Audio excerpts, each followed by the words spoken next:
We're into draft in this first one, and let's get it started, folks. Top Esports versus Fnatic. Right. So obviously, I know both these teams pretty well, being both a caster of the LPL and someone who's cast the LEC before. And I do follow the LEC quite a lot. I do a lot of podcasts on the LEC with Rich and Kira and others. So let's start have a look at these first round of bans. Against LPL, so against Jaculov, these are the three best. Well, are they the three best? You are hard banning bot lane either way. The big worry coming into this series was what is going to happen about laning against Jaculov and Mako, and what is going to happen about Oscar Rinnan against 369, because 369 is very, very good. Had a hell of a year playing both carries and tanks, and Oscar Rinnan coming into this event looked really shaky. He was really not looking good in LEC, so there were a lot of worries about his level of play. So banning out a lot of like the power pick ADCs really does help. I think, you know, once you ban out the Kalista, a lot of your like strong laning options are less available. I think that Noah's a pretty good Kalista. I think he's less good on stuff like the Lucian and the Varus, but the Kalista is probably one of his better ones. And stuff like Xayah. But Xayah is, you can't really play Xayah into most of this stuff.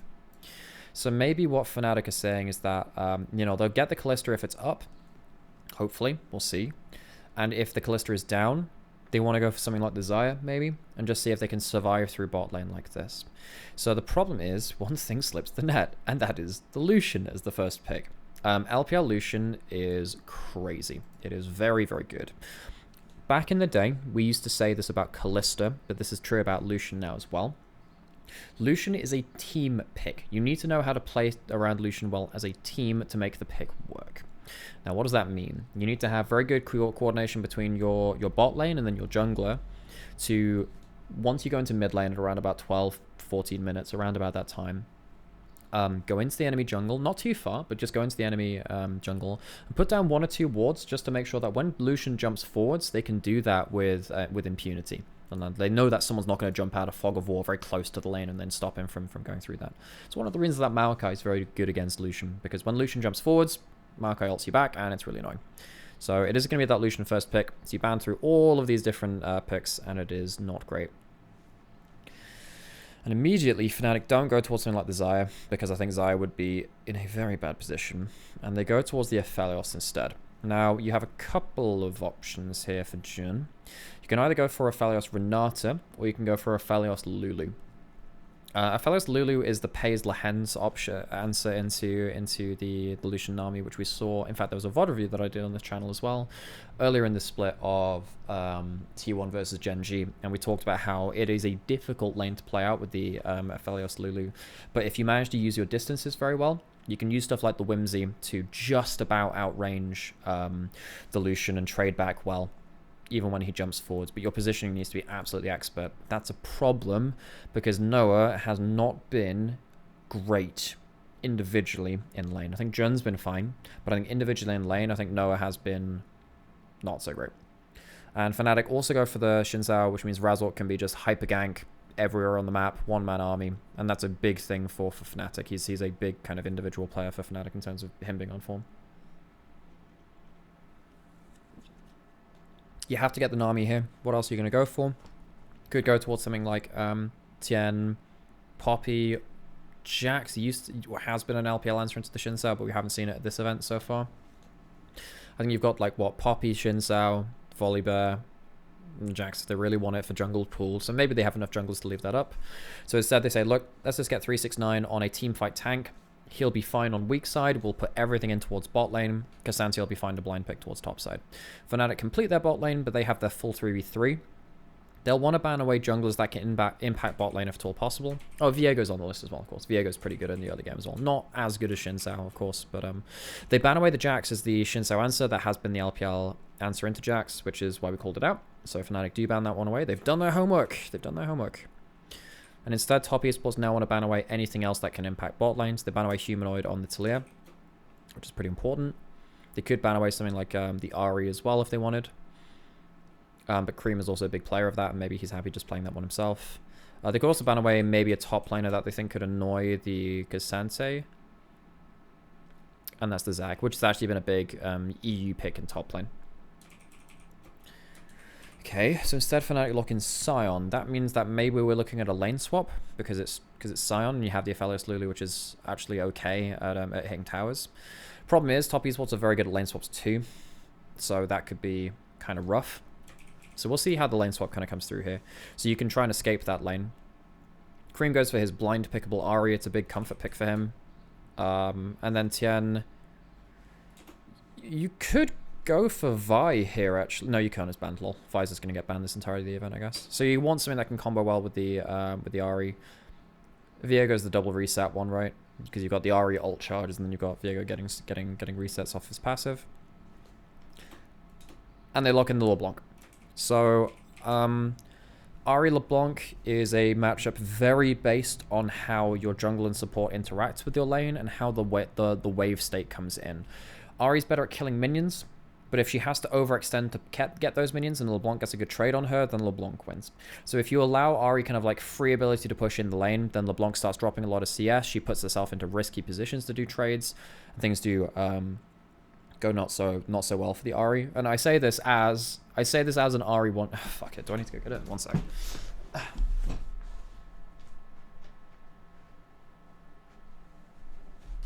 I say this as a Ahri one trick. I have like 1.5 million points in this champion. She's been my main champion the entirety of time I've played League. So I don't know. Put it this way, I think I'm more qualified to talk about Ahri than most. But yeah, ever since Ahri came back into meta in the recent history of League, which has been around about 2022 when it came back in with the mini rework with the ASU. A lot of teams have played around Ahri as kind of like a playmaking pick from mid lane, but she does, in the early game at least, before she gets ults and then cooldown reduction for a lot as well in some cases too, get influenced a lot by jungles and supports heading into their lane. So whoever wins bot lane will affect mid lane quite heavily, but then also because the Xin Sao is stronger than the Viego in the very early game, I'm expecting that Razork can mess over Cream a little bit. Yeah, so if jungle hovers mid and Ahri gets push, LeBlanc gets screwed. Absolutely. LeBlanc is like a champion. This is going to sound a little weird. LeBlanc is not dissimilar to a champion like Irelia, where if you've ever played mid lane against Irelia and she gets the wave frozen outside her turret, you know you're going to die, because if you walk up to push the wave into turret, Irelia jumps on you. Same kind of thing with LeBlanc, where if you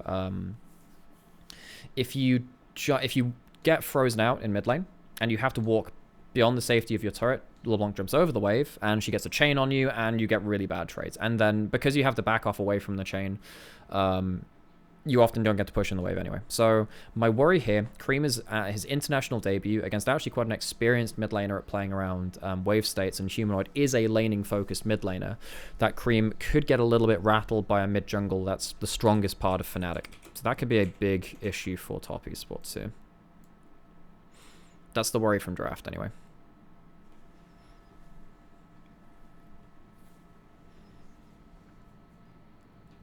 Mate, I'm sorry, the only champions I play are Kayle bot lane and Lulu. I wish I could be as innocent as that. Enjoying just League of Legends.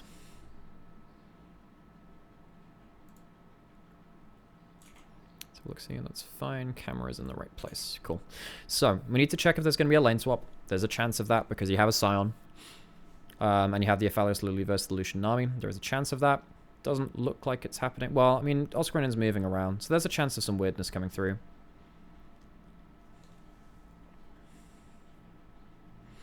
So they're pushing in heavily right now. Sion level 1 is very strong with the ability to charge up the Q. Mako gets some decent stuff back. Cream, this is a big moment. This is actually a big moment, folks. I don't know whether you just saw that, but Cream started Q. He started Q. Now, why is that important? Because Ahri level 1 is very, very strong because the ability to auto W and use the move speed to follow up for another auto if that's necessary, or even backstep out of something like a distortion because it's not as fast as it used to be, means that Cream is going to have a weaker level 1 than he should have done versus Humanoid. And that's because he started Q rather than W. W is one of the biggest reasons that Ahri is strong at level 1. Uses another Q here as well, doesn't get that much value out of it. But either way, top esports, they're kind of winning in regards to the level 1. Good damage from 369, but he burns an ignite from Jun. Level 2 hit from... Ah, that's big, though. So the big thing here is that Razork actually gets the level 2. Because level 2 Shinzo is really strong comparative to everyone else here. So because... Wait, who gets the smite? Razork gets the smite. It's actually a bit of a late smite, but he gets it anyway. Wait, who the hell does that even go to? It does still go to Razork. So Razork now with level 2 gets to walk forwards like this. It's annoying as hell.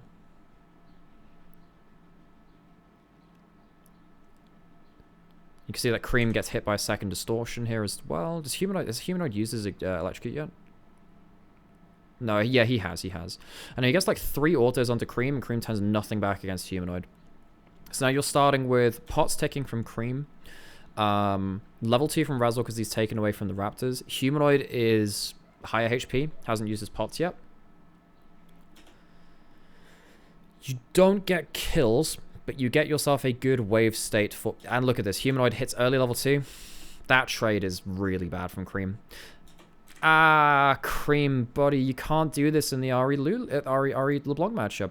Because what he's trying to do is trying to get a cheeky Q onto these 2 minions. He doesn't even get them, and his Q doesn't hit Humanoid. So he gets nothing back. Does he even get an auto attack in here? He gets an auto attack, but he clicks a minion. He doesn't even end up getting an auto attack onto him because he misclicks on a minion. He auto attacks here. See, the auto attack flies towards this target. So Humanoid gets an electrocute proc.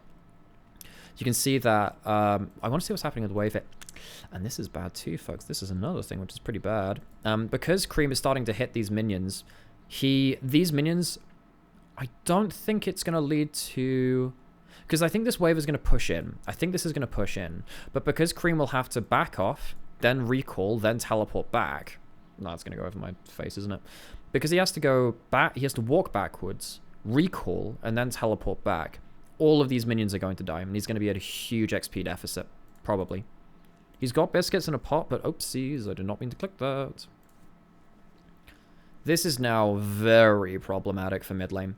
And Humanoid, as one of the best laning mid laners in EU, is very good at using these kinds of lane states to push people into bad positions. He did this versus Caps actually a little bit too in regular season. He could actually do that even versus Caps, which is interesting to know.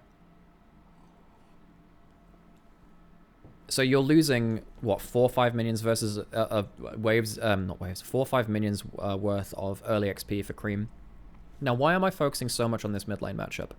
Why am I focusing so much on this? Because top lane is that's going to be all about team fights, not really about laning. And if you win mid lane for Fnatic, it means that Razork gets a huge platform to play off of. And Razork and Humanoid, not necessarily always as a duo, but as individuals, have been so important for Fnatic making early plays. Because this has happened so early into the game, and Humanoid will be unlocked on a champion that has really good snowballing potential versus a bot side of the map that's very squishy. There is a real chance that Humanoid can take this level 1, which went very poorly for Cream, and Cream made a lot of mistakes at the level 1, to... explode this into a game 1 win. Potentially, we'll see. We'll see how Fnatic can try and make plays like that. So Cream backs off. He teleports back in. Humanoid immediately gets an electrocute chain trade, and this is already getting pretty bad. He stands just outside. This is another fun thing too. Humanoid is trading very well in lane right now. And he's just standing just outside of tower range here. You can see this, right? So he's auto-attacking the minion, but then it just Qs onto him again. Doesn't take tower aggro, just another little bit of poke. Humanoid hasn't even backed yet. So he can use as much mana as he wants, and he can teleport back into lane as well. He can trade even very hard, and he has the teleport over Cream. So he can take hard trades right now, teleport back in, and do really well. He misses the chain there, but he still gets an electrocute trade, completely fine. And yeah, because Cream level Q at level 1, he can't even stop the distortion with Charm, which normally stops dashes, which is obviously very good versus LeBlanc. It's one of the bigger things about this matchup, which we've seen all the way since Season 3 and Season 4, when that matchup was much more common. There was a while when Ari didn't cancel dashes with the Charm, because I don't know who at Riot made that decision, but it was kind of crap. So, what's happening now? Tien is pathing from bot side to top side. This is... God, we haven't really focused too much on jungle clears after this point. Now, the thing is, top esports Fnatic know that Tien, when we started on bot side, they obviously had the fracas around Raptors, and then he went towards red buff as well. So he was going from bot to top. So they know that Tien is pathing away from bot lane. This is the thing that happens with Tien sometimes. Sometimes he paths away from bot lanes, which are in danger of being 3v3'd. Now, you do have Jack11 Mako getting really good level 1 control. You can see that there's a huge CS advantage right now, but they're not going to be able to stop Fnatic getting level 2 under the tower because the wave's crashed in. But as the wave crash comes in, your jungler is not there. Oscarinin spots out Tien on top side, which means all signs are go for bot side. Even though you're only level 1 on Jun and you don't have the best follow-up, it's just a big overpush from Jackie and Mako. They do have a lot of turnaround damage. He doesn't have first strike for the extra damage. But still, you're getting flashes for this? God, you actually lose a flash from Razork instead because Jun is not level... I think that's actually because Jun is not level 2. If Jun is level 2, I think he has like the extra shield or the extra the polymorph or something like that to kind of add the extra CC in. Fnatic know Tien sometimes ends. Maybe.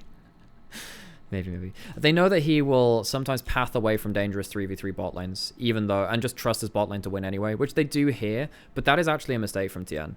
The fact that he's not around bot side to, like, help them in a 3v3, which is where the game could be decided, is a big problem, because there's no point pathing towards a Cassante-Sion matchup. That's not winning you the game here. Now, the bonus of this is, look, he gets away with it, folks, because what he ends up doing is he goes from bot to top lane, and then he goes into the enemy jungle as Razork shows bot lane. So he ends up getting away a Raptor steal, which means that Razork doesn't get himself a huge kind of like advantage. Now the problem is, though, is that Razork gets to hang around and kind of go for the second... this is another point where, you know, you see Cream's 2 levels down in mid lane. Or just 1, actually. You can see with the... I'll show it on here. You can see from Cream that this little bar here, that's his XP bar. So he's basically level 4, but then obviously Humanoid is just solidly at level 5. So he's a full level behind, just over a level behind. It's about the same.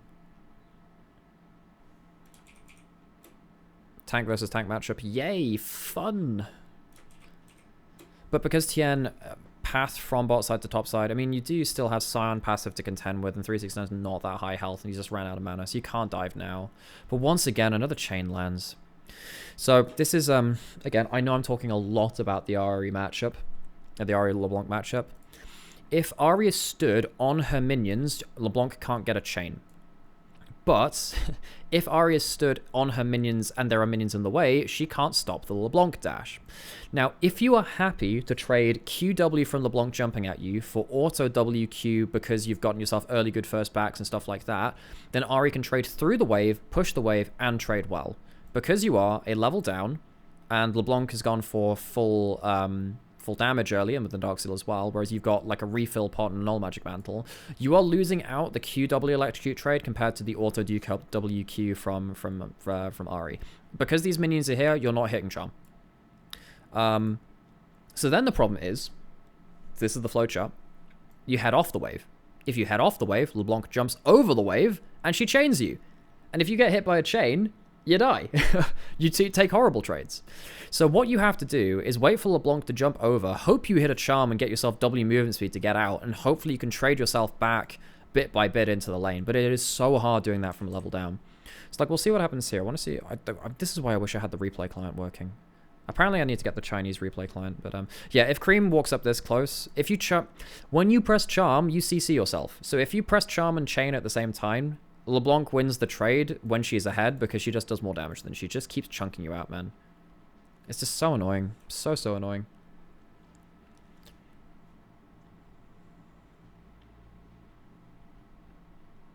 Like, if you want to have a VOD review with specific game knowledge, like, the one thing I can offer you, folks, is Ahri matchup knowledge. That one I can tell you. Okay.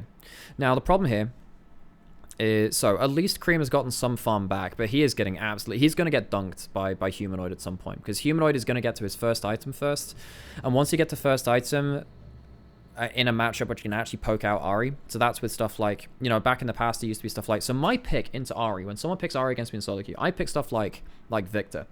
Because if you hit like a Luden's E onto Ahri before she gets the trade onto you, she loses like a third of her health. And you wait for your next second cooldown. If you hit like 2 cooldowns in a row on Ahri, like, she can't play the lane. It's the same kind of thing with, like, a good Orianna standing in a minion wave. She can hit you with a QW, get the shield to stop the return trade back. That's really annoying. Xerath, once he hits one item, is a really hard matchup for Ahri.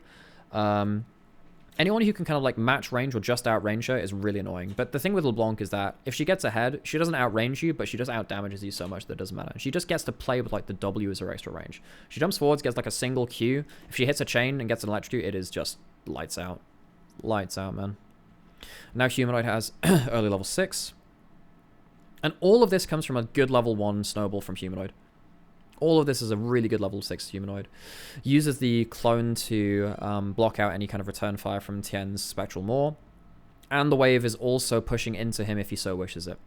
So now Cream doesn't have teleport, but Humanoid could not hit the wave. But I think he's low enough health that he needs to push the wave, because he can't stick around in this HP if Ari comes back full HP, hits level 6 and then threatens. Level 6 is on top side. Okay. Gets hit by the knockup anyway. He hits the Q. Oh, good flash. Misses a Q. Was he just out of range there anyway? Let's have a look at this next bit. So he hits the Q. So 369 ends up getting a really good kind of like wave state for himself there as well. Stops out the ultimate too. So he gets that auto attack. That is a very clutch sidestep by Mr. Oscar in there. So he misses one Q. Gets the knockup from Shinzao. Does he get another E? Can he get another E? Oh, that one's bad from 369 though. There is no way he dodges that if you just aim it straight at him. There's no way he dodges that. So that's 2 bad Qs from 369. And the goal goes over to the Humanoid, who wastes no time in going towards that play. God, and now suddenly this matchup in mid lane, which we said was already a problem, gets thrown under the bus because 369 has bad skill shot accuracy, basically. That's rough. However, the one shining light is that you have Jackie Love on Lucian, which hasn't really been the focus of the spectator in this game so far. But like, goddamn. And if this wasn't bad enough already, let's just have a look at this quick thing here. Back to the mid lane matchup. So you have, looking back at the XP bars, 6.5, 5 3/4 or so. This is another like half a level of XP for Humanoid, because this is a double wave. 1, 2, 3, 4, 5, 6, 7, 8, 9, 10, 11. That's like 11 minions, man. That's a hell of a lot. So Cream is now facing against a... Now, he messed up his early lane. He did. And he messed up the level 1. But now you're against 2 Dark Seal stacks, which are next to 8 AP. And remember, we said that Ari versus LeBlanc is very much like an XP and a damage race. You've just seen your enemy lane opponent get first blood, extra 400 gold, extra 2 Dark Seal stacks as well, and is now ahead like a full level ahead of you. This is going to be absolutely terrible for you. And Cream, what does Cream do about this? He's looking maybe for an early bot lane dive, but because he's been shoved out of the game early, he is the last solo laner to hit level 6 because he's been forced out of lane so much. Humanoid has been doing so well at this lane domination, man. So well. However, just before this, Noah gets absolutely blasted, and Jackie Love does have the extra sustain from Nami, so we can get a little bit of extra HP. Cream has flash, but no ult. He might... You know what the big problem here is? Okay, so there's a couple of big problems. Cream is slow to this play, so he can't involve himself in the dive. Jackie Love gets polyed. Binding Eclipse. I think he still dies anyway here, even if he doesn't. Mako doesn't have flash. Even if this root doesn't come in, both of them die. He can't get out of tower range in time. So this is a badly played dive from Jackie Love and Mako. At least Noah dies, and it's Jun that picks up the kills. Because now Aphelios is very far behind. But even with this, I think Cream would have liked to not waste his time roaming bot lane if at all possible now. Wait, did he get honey fruit? No, he didn't. So he just roams for nothing, but he can't do anything there anyway. He has Sweeper, interestingly. He hasn't got... Well, I don't think that's too bad. I think maybe it's better for him to go towards a warding trinket. Humanoid wants an early push in. He needs a good reset now, because he's pushing in the cannon wave. It means that Cream can't instantly shove it out and then go roam somewhere else. Normally you want to recall in a wave just before the cannon, so the cannon wave comes in and you know it's not going to get shoved in by your lane opponent very well. But I think this is fine. Like, he shoves it in so well and Cream can't respond anywhere either way. He's got full Sork boots on that back. Jesus. Well played from Jen here as well, actually. The Binding Eclipse does a lot of work, but still. I think regardless of the guns he has, it probably works out there. Gets first strike onto him as soon as he comes back into lane. Uses the shield to tank up the wave from the airy shield and the extra healing. And now this is a problem, because Noah just comes back into lane. And much like we were talking about how Humanoid traded super hard onto Cream when he came back into lane very early into the game. This is exactly the same problem here, where Aphelios has no way to play back this lane now. So now, good Q-tap through the way from Jackie too. So Noah immediately comes back into lane and is half HP with no pots and no sustain. Tien's on bot side, has level 6. He can ult over the wall, he has flash. There's no ignite on the other side. W, yeah, he's fine, okay. This is exactly the same thing we're saying about the Ari LeBlanc matchup. The wave is frozen, so the wave is frozen here right now. You can see the HP difference, if I remove that, you can see the HP differences on particularly this minion here compared to like these three, which means that because there is a health advantage, this wave will stay here for a little bit because you're not killing the enemy frontline minions quick enough. Because it's now frozen here, Ari would normally wave clear from around about, let's say here. Normally wave clear from around about here. To actually Q here, you need to be stood, what, here-ish? Yeah, to hit a Q, you need to be stood about here. Now, because of that, LeBlanc can be stood around about here, or so, not in line with the minions. Forces Ari to like Q the minions there, and she can jump either forward like this, she has double jumps, or you can jump right over the wave and try and get a distortion onto her if you really want. I probably wouldn't do that just because it's likely that the charm would cancel a dash there. Typically, the LeBlanc wants to jump sideways from the Ari, so if Ari stood here, because that means it's not easy to hit a charm on this moving line here. If it's straight towards them, it's much easier. That's a lot of confusing errors, I get it. So right here, you know, Humanoid was stood over here, jumps forwards, jumps to the side, just making sure that like there's no easy charm angle and that Ari can't reach the wave. So Humanoid is again masterclass of playing through the light wave states like this. You see this? Yeah. Double jumps forwards, gets a chain, gets the electrocute, and Ari has no stats to fire back with and also is level down anyway, like a full level down at this point. So Humanoid is genuinely putting Cream into a terrible situation. Noah at least is now behind a huge amount of gold because of that. That trade coming back into lane was awful by Noah. You cannot get half health in a 1v2 when the wave is like, I guess the wave state wasn't great because the wave was pushing out, but you can't walk up and lose half your health. He needs to recall like immediately now, I think.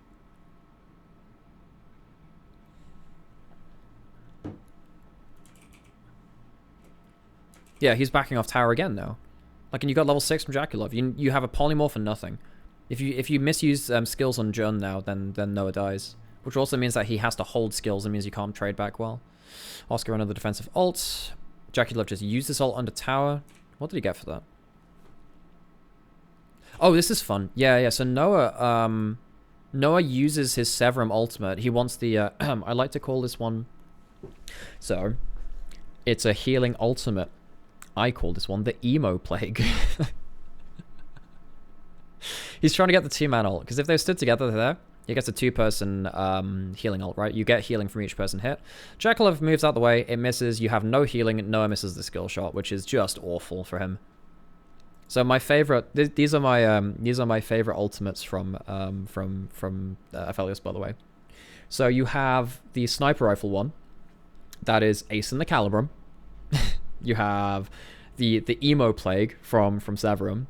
You have the Binding Eclipse is the Moonlight Varus because it's a rooting ult. You have the Infernum one, which is Mega Infernum Bomb because it's the big explodey one. The only one I'm not so certain on is the Aphelios, like the white gun, because it's kind of like all it reminds me of is Ash Q. So I kind of wanted to call it Ranger's Focus, but it's just not quite. It's not as easy. So I don't know. That one's a bit weird. Like, I can't make a joke out of that one. I can make another reference, but I can't make, like, a big joke out of it, which would be, that's my idea. Anyway, so he misses that one. He has 0 HP. That's the important thing. So, but the bonus here is that Humanoid is winning mid lane so hard and now has tier 2 boots early that he can roam down to the play really, really well as well. So, Humanoid is trying to bail out his bot lane. Gets the sweeper to spot out Tien. Flash for the second chain. And Tien, for some reason, does not ult backwards. You go unstoppable. Ult backwards, Tien. So he gets rooted up. Why would he ult after that? Tien, buddy, what the hell's happening there? Just ult backwards, man. Like, I don't know, man. At least get yourself out of range of Jern and Razor can force more flashes or something. Jaculov gets a trade onto Noah, so he gets 1 back, but you've then given another kill over to Humanoid, which gives him more Dark Seal stacks and more gold, which is going to throw Cream's lane even further under the bus. 369 can't finish off the kill on top side. But, like, what is Tien doing with that ult? That's really poor. That's really, really poor. 5 Dark Seal stacks for Humanoid now, so that's an extra 20 AP as well. So that's basically an extra 400 gold up on where he should be. Because Dark Seal, yeah, you know, 20 AP is the same as Amtome, I think, right? So that's 400 gold. Yeah, but Humanoid, good timed roam, and he has tier 2 boots, which means his roams are much easier. Tien should just ult, man. I think actually maybe he should just ult over. He should walk towards the wall and ult over the wall, just as he goes unstoppable. That would have been the play, I think. Mistake from Tien. I think he's trying to. I think he knows that. You know, he knows that Noah and Jun are in a risky spot. That's why he's playing bot side, but he just plays very disrespectfully from Humanoid early roaming. Good charm flash, no flash on Jun. Nice, good stuff. Kill goes over to Lucian. I think that's probably the best person to give it over. I don't think you can save the Ahri LeBlanc matchup that easily now. I think you're looking for Merc Treads, Malignance into... You go Malignance, then you go into Banshees, I think, or at least Verdant Barrier. And I think that, like, Cream just has to accept that he's messed up this game. In terms of XP. I mean, maybe you can just farm out side lanes for a bit, but he's a full level down. Let's go and burn his flash. Good dodge by Humanoid, but double chain miss though. That's kind of sucky. But Humanoid has been so good here, and he's such a threat in a side lane now too. As soon as Humanoid backs for Ludens, which I assume he's going towards, it's pretty good against Ahri. I think Ludens against Ahri is good for LeBlanc matchup. I like Malignance in a lot of LeBlanc games, but just not this one, I don't think. I think that while the ult cooldown is nice, I think the poke is even better. So now you have, what, 4-man group up here. Humanoid has teleport. Cream does not have teleport. But that won't stop top Esports from contesting. Tien is so greedy at contesting objectives, which are gone, by the way. I don't really know why we're staying here. Guys, why are we're buying into a 4v5 now. Okay, Cream will actually be here. Where was Cream before this? So Cream was actually roaming up. So they can delay long enough that Cream can actually walk to the fight. But he won't have ult because it was first rank. And he just used ult and flash to kill Jun before this. 369 teleporting in behind enemy lines. So he has to get the hell out of dodge. So he can W and then ult to get himself back in position. The tidal wave from Mako is spectacular here, by the way. Because this tidal wave buys a lot of time for 369. Because you have to, like, they have to step out of it. He ends up getting a W onto Noah and Jun into the tidal wave, which is really big. Oscarin is trying to do the same kind of disruption towards the backline here on Jackalov and Mako, but he can't quite make that happen with the Q. So Jackalov gets to, like, hit for free. Razork's got his ult running, but he dies for free. Reset comes through. What's happening with 369 while all this is happening, actually? So he gets the all-out. It's not a great all-out. What happens here? I actually think he should all-out on Jun, because that gets him into a better spot. Like, if he can get an all-out onto Jun so he can get over the wall here, I think 369 lives. But I think he's just saying that I want to disrupt Noah. Because if he can stand melee range of Noah, Noah can't fire an ult through here and get, like, a multi-man Mega Infernum Bomb. Yeah. So he just delays that again. Okay, so that's actually pretty okay from 369 delaying that. Double chains from Humanoid on Nasty. But even then, he doesn't even end up stopping the Infernum at the end of it. Okay. Do they still have Smite? They do. Okay, so they do end up getting 4... They get 1 out of that set. That was really well played by 369 and Mako, though. Mako and 369 played that super well. And you can see that 369 is just way more disruptive than Oscarinin. Oscarinin just couldn't achieve the same amount as the Cassandra here. I think that Mako and 369 did such a good job comboing up the W and the tidal wave to kind of start things off. It meant that just the backline damage was not there at the early parts of the fight. The Infernum later on is good. Yeah. I don't think that's the priority, considering how him dying bought a lot of time for Jackalov. Yeah, I think that he was trying to just disrupt Noah from hitting the backline, his own backline as much as possible, which is that's the priority. I wonder if I think he also just disrespected the amount of damage from LeBlanc, because that's the first time that LeBlanc's been on his screen since the level 1. Okay, Humanoid is now 3-0-1, 7 stacks on a Dark Seal. So he is very, very strong in a side lane right now. I will say, I don't think that LeBlanc... this is fun. This is fun, folks. This is fun. Do we have any blue wards? So what did we say about LPL Lucian earlier? Very good at kind of like giving space for Jackalov to jump forward, or whoever to jump forward on the Lucian, to then kind of like get free trades where possible. Now what Humanoid is trying to do is be someone that can jump out of Fog of War and kill the Lucian as he jumps forwards. This is actually kind of an important miss here from Humanoid, where he doesn't actually get much of a trade back. On the whole, LeBlanc is not great into Lucian, because if you jump at a Lucian, Lucian jumps back at you and kills you, especially with Lucian and Army. In this case, Humanoid doesn't get any damage back, which is a pain in the ass, because you would love to be top lane right now, already kind of focusing on that kind of laning state for themselves. This is okay, actually. But then look at this. Just getting one ward here. If they can get a ward here as well, I really feel like JackeyLove is just going to take over mid lane. Yeah, and he had the wave in Mako, so like JackeyLove was realistically not in danger. But yeah. Good chunk. Why is Cream overstaying in top lane here, actually? Why is he overstaying here? Do we get... Like, the wave is already pushed in. Cream should not be standing that far up in top lane. I really don't think Cream understands waves nearly as well as Humanoid. Humanoid is really punishing Cream's lack of understanding of this matchup when the wave is against him. That's a problem. Shift for JackeyLove means it's so easy to push in here as well. Cream overstays again because he misplayed that last bit. Humanoid still kills him, by the way, probably. Razork's here anyway. Yeah, so he's dead under turret now. Cream can't get out. And there's no defensive teleport on the other side. Yeah. So that is from Cream misunderstanding wave states and Humanoid punishing well. He took a huge trade after he overstayed a couple of seconds. But that's all that LeBlanc needs to like ruin this lane. However, the bonus is Razork showed top lane and the wards were already put down in mid lane for JackeyLove to kind of jump forward and to now again just look at this, folks. Look at this. You know that like there's no threat from bot side. You know that these two are top side. It's completely free for JackeyLove to jump forwards. And this is the difference between Asian Lucian in terms of the LPL and the LCK, and then the Western Lucians of LCS and LEC, where they don't have that same kind of framework for Lucian to jump forward and do the same amount of kind of work, which is a big thing. Lucian goes back after taking that turret, gets a second item spike. Lucian is absolutely godlike strong, and Noah is going to be very, very much struggling to wave clear now after this point, which is going to be a big problem.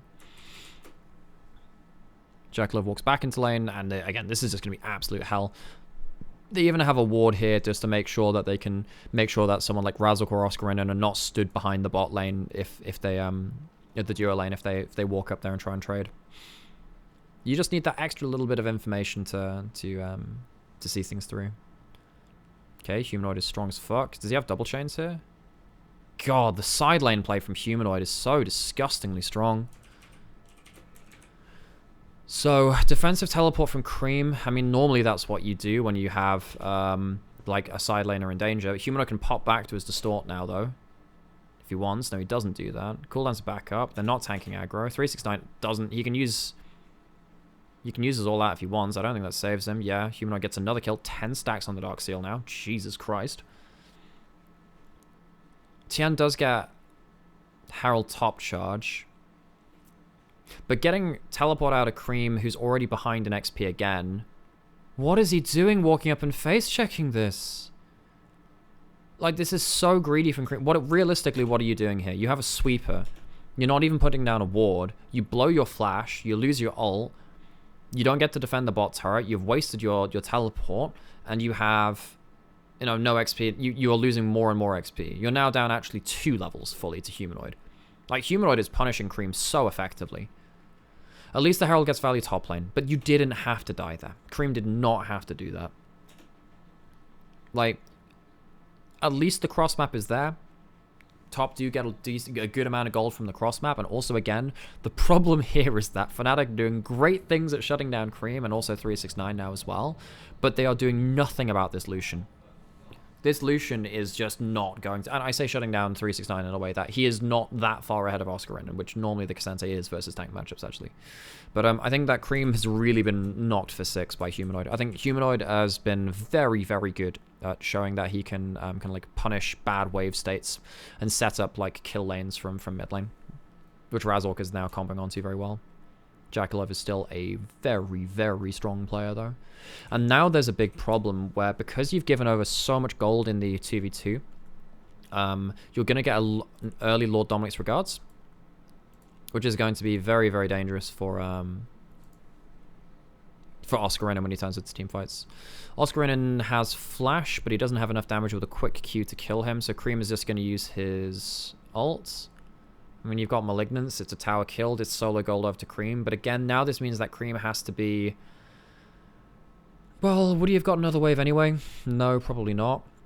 So Cream gets that for free. I was wondering if he would lose even more XP for that because he, like, decided to go forward towards that tower. It's something. At least he gets the gold. Tien just hanging in the brush. He has flash ult, so he's safe. 2 items for Humanoid. I also think that Humanoid probably should go for a Magi's. I actually think this is I think this is a mistake actually. So he was sat on an alternator, right? And he goes for Horizon Focus. Horizon Focus is actually quite hard to proc for LeBlanc. You need to get your Q range isn't enough for it, so you need to land like a longer range E to get the actual value out of this.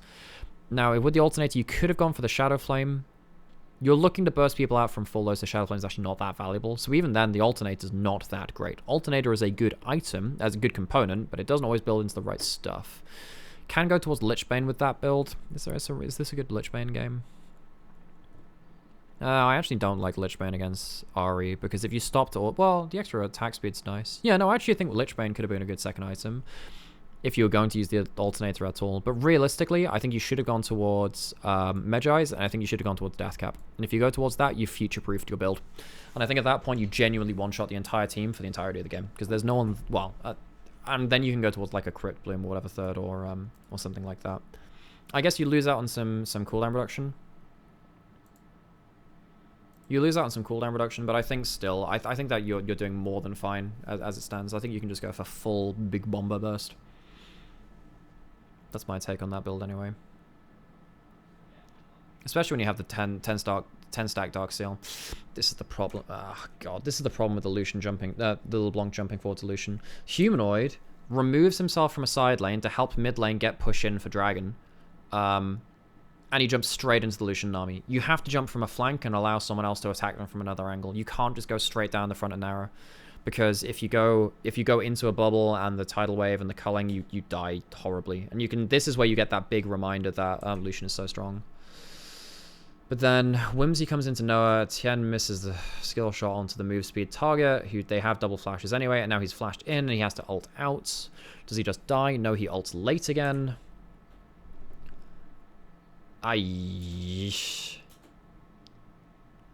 That's not it, buddy. Cream doesn't have ult either because he used it in the bot side death. At least they get the flash out of Oscar, but Jesus, man. Not great from Tien. Not great from Humanoid either, actually. He realistically could have died for that. One of the big problems with LeBlanc is that the first time you get shut down in a game is a huge swing. Because LeBlanc always needs to be getting poke, pushing up, getting XP and poke advantages and stuff like that. She's a very snowbally champion. The first time that she dies, LeBlanc feels really crap. So yeah. Kind of close on Humanoid getting out of that one.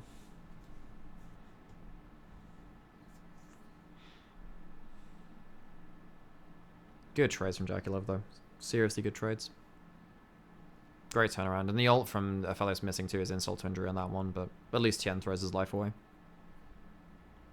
Hey, Humanoid, prove you're right about LeBlanc getting destroyed by Lucian's turnaround? Yeah, for sure. I mean, the problem is, like, if the Aphelios Lulu was stronger, then you don't need the LeBlanc there to shuffle in the wave with them. Like, they don't have to kind of like chaperone them. But now you do, because you're so far behind in bot lane. Noah has not been a factor at all.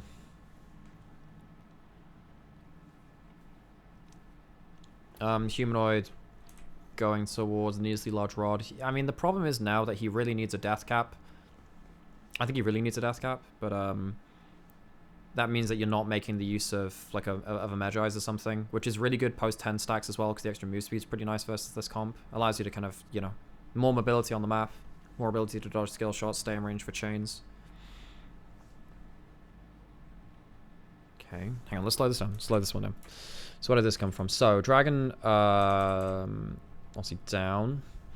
Because Jaculov managed to kind of like run back Fnatic into their own side of the map, Fnatic don't have any deep vision really into enemy side to kind of predict when the next player's coming. 369 is still pushing in lane against the Scion because it's Cassante. Cassante gets to push against tanks for free most of the time. Because if you push up in an extended lane, good chance that Scion just kind of runs you down.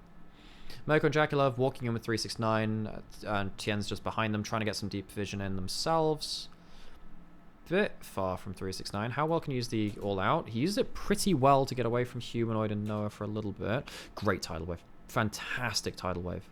369 brings himself back into the choke.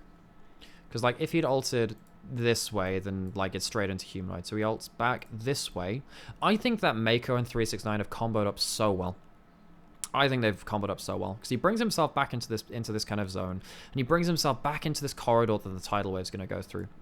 And then that also allows Jakulov to play through that too. Oscar's too late on his ult. What position is he in? His Q's not great. That's a bad Q from Oscar. What's that Q doing, man? Like, dude, like, there's so much CC left. That Q is realistically not going to hit. And he doesn't even have it this... He doesn't even put it this way either to try and threaten a knock up there. 369 still got his Unstoppables available. That is a bad Q from Oscar. He puts himself into the corridor for the tidal wave. Wait, did they know that they were there? Presumably they did. When do they show themselves? No, so they know they're there now. Mako's literally just shown himself with the W, so he knows he's there. I think Oscar should be looking to zone these two out, shouldn't he? Instead of looking to hit 369. That's a bad Q. That's a really bad Q from Oscar. And then he gets hit by the tidal wave.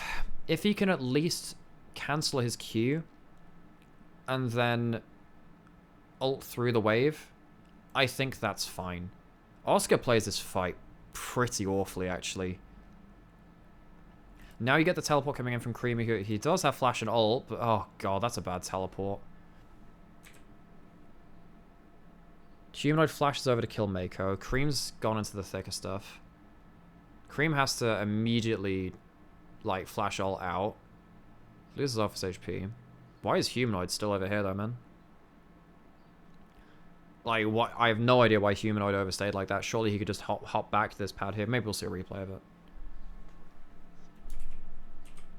While this is happening... So Tien uses the Stolen LeBlanc. Sadly, can't get the chain combo. If he'd stolen the chain...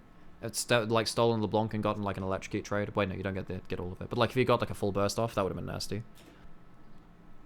Also, Humanoid dying there loses a lot of Dark Seal stacks too, which is not great. Like again, the first time that LeBlanc dies is typically a big momentum shift in the game. So him dying for a Nami is not it. I think that Oscar played that fight badly. I think that Humanoid played that fight badly. I think 369 and Mako played that very well. 369 and Mako's team fighting in this game has absolutely shone through for me. Even though 369's laning wasn't great, I think Mako and 369 were absolutely stellar. Like again, he just brings himself back into the corridor.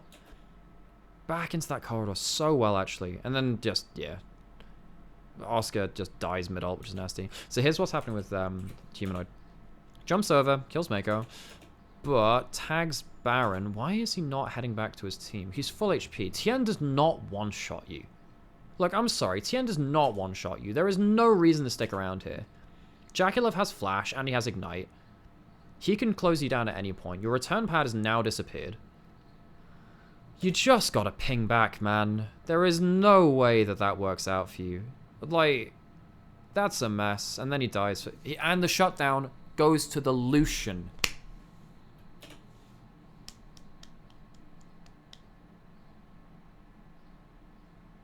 He just gave gold over to the most problematic member of the enemy team. Why do you think Twisted Fate is being banned versus T1 when it's lane swap central? TF should suck at lane swaps, right? Because TF is very, very good at level 1, which means you can do some level 1 plays in lane swaps. And as soon as he gets himself back into a lane, the dude is just so obnoxious. So like he can gold card at level 1, which is completely fine, which means we have seen Twisted Fate walk across mid lane during a lane swap and then to kind of like just point and click stun mid laner. Or comboing up for a dive early as well. Gold card is very, very good at level 1 dives. So actually he's pretty good in lane swaps. If you're not stood under tower and getting dove yourself. But if you're the one doing the diving with like a 4-man on one side of the map, very good. So what's happening here? Cream gets a charm. Jumps over the return pad, but then jumps too far. Gets hit by the chain. He actually plays the first part of this well. Dodges out on that, that's good. Although... Wait. So this is some... You can't do anything about it here. You'll notice that Ahri ult doesn't fire from this ult, but that's because basically, when he ulted, LeBlanc was out of vision around here. Because he's out of vision, the Ahri ult won't lock onto a target, so which means it doesn't actually end up hitting. So that's a shame. So he misses a bit of damage there. Gets hit by the chain. Really good chain from Humanoid. So, you know, actually not bad from Cream. You can see that, you know, once you get to multiple items, Humanoid is not tanky. It doesn't have something like a Banshees or Merc Tread, so Ahri can actually trade through that now at 2 items again. But you need to be very, very careful. You need to get the charm at the start of the trade and try and get yourself a free trade. And if he gets hit by the distortion, he dies. So, probably the best Cream trade versus Humanoid we've seen so far. He does okay at that point. Okay, so you know that Humanoid's just backed off of top lane, but he does have teleport. Don't have eyes on Oscar. Jumps forwards. 369 has Ghost and ult. He can peel if he needs to. Mako's in a really good position to put another good tidal wave in, because if Fnatic like pile into like something like this and they get their bot lane heading down here, tidal wave just ends their entire careers. Okay, gets the stun onto Razork. Where's the tidal wave? Where's the tidal wave? Let's just slow this down. We're going to slow this down a bit. So, the stun comes through. Bubble doesn't hit anything, but it would have stopped Humanoid from jumping forwards if he wanted to get onto the first target. Noah has Infernum. 369 shunts Razork back, which is a bit risky. Where's the tidal wave? Where's the tidal wave? Because this is huge here. All out gets something down. The ult kills. Tidal wave stops any follow-up. Roscoe's completely separated out. God damn. This is one of the best things about Nami. If you hit a frontliner with your ultimate, and it keeps going through, the instincts of all the the backliners is to scatter. They go sides, they go backwards, they go this way, right? But where they're not going is forwards to help the person hit by the ult in the first place. Nami is very, very good at creating pockets in a fight where they can hit one target and there's no one to fire back at you. It's exactly what happens here. Oscar ults through the tidal wave this time, but there's no one to follow up. And that's Mako's Nami is very good. Mako's Nami is absolutely stunning, folks. I love this guy's Nami. Very, very talented at knowing which lines to pick in fights, what corridors to play his ult into. Very, very good Nami. And that's one of the other things that Lucian Nami in LPL is very good. I think that the supports are very good at choosing their angles in team fights too. You're not just there to buff up the Lucian, you're very good at controlling space in fights. So Fnatic walk away with the dragon, but Topias will walk away. Wait, what? Yeah, they walk away with the dragon, but Topias will walk away with the Baron, and that realistically should be end of the game. I think. I don't think. I mean, it's only 2 dragons. It's on a Chemtech Rift, you know. You've got multi-lane shove-in kind of awaiting you for Fnatic. Very good ability to start the fights now with Lucian jumping forwards too with an incredible amount of damage. And then, of course, that unlocks the resets too, which is very, very powerful.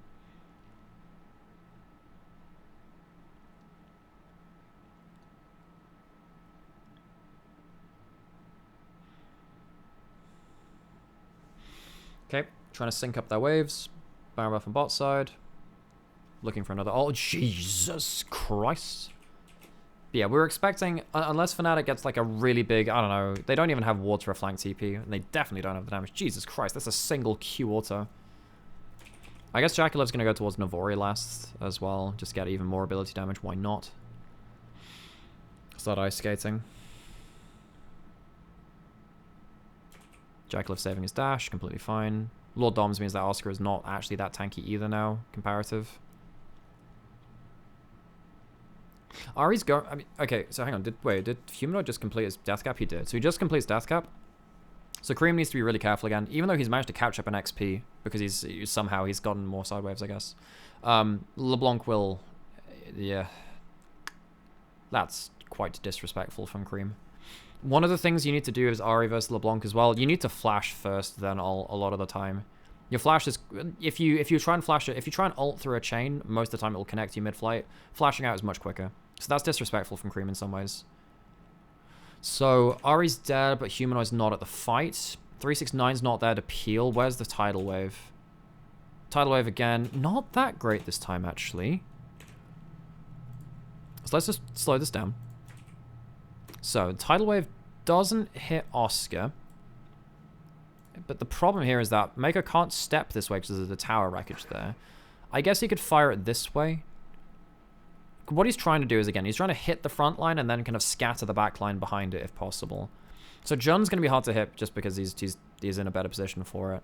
Not cancelling the Scion Q is kind of annoying, but just with Razork not being able to completely stick to his target, that's, yeah, doesn't even matter, I guess. And then you've got resets. Give over the reset. Wait, in Humanoid, not playing this with Humanoid is a problem, actually. Oh, 369's teleport got cancelled by Humanoid. That's why he's not there. But I think it's actually more important that Humanoid is not there than 369. Because Humanoid would be able to, with Flash, kill Dracula. That's, yeah. I don't know. I mean, they got a little bit hypey after killing Cream on top side. Yeah.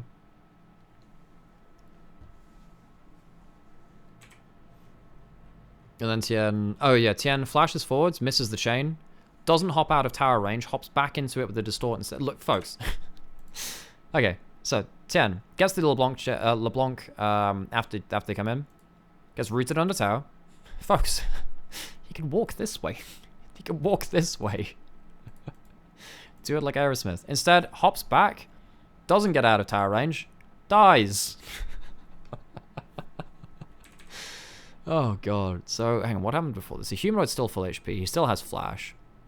Yeesh. Uses the stolen Shinsao Q3. Completely one-shots him. Jesus, wow. I guess that's with Lucian as well. That was nice with the Q3, though. Tian's a very good Shinsao player, so... That was a game. And that should be the game, right? Or is it? Should be. Well, I guess Noah's up. Is that not game? So they take inhibs, but they have to back off. Okay, alright, what's happening after this point? Fnatic needs to be very careful retreating back now, because if two people have stayed or something, one person just dies, they come back through. We saw this one shot already. Saw this already. Let's keep going forwards. Oh, shit. We skipped too far, folks. So now, Fnatic are trying to push outside of their base. Another good tidal wave. Hits the front line, scatters the back line. The slow is really big. Cream gets some damage onto the back line. Because 369 is there blocking, the ult doesn't get onto the back line. Oh, Jekulov lives. How? He gets hit by the Scion Q and by Humanoid. But the... Wait, does he get hit by the Redemption? Does he get hit by the Redemption? No, he actually steps out of the Redemption. The Redemption doesn't hit him. I think the Redemption makes this not close, but this is very on the edge. And then you have Chase back where Humanoid can't get back to base.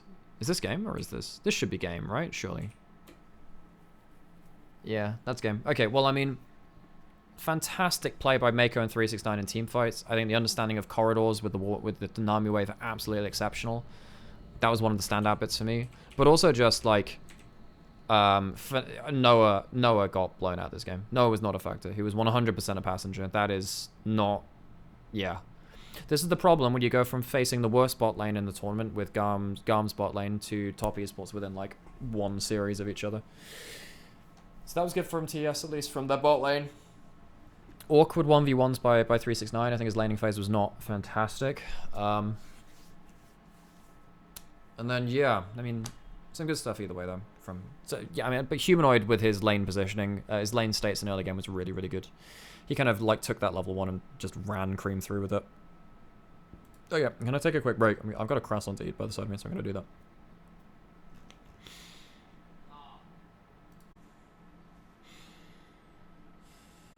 Yeah, do that there. Okay, righty. I should do more like L'Oreal hair flicks. Like, that's how I build my brand, folks. Maybe they're born with it. Maybe it's Maybelline. God, that's going in the VOD. That's going in there. All right. Okay. Right. Let's get back to it and ignore everything that just happened. So, top Esports banning out early junglers from Razork, but they ban out the Vi and they ban out the Volibear, which are very, very good at like level 3, but not banning out the Shinsao, interestingly.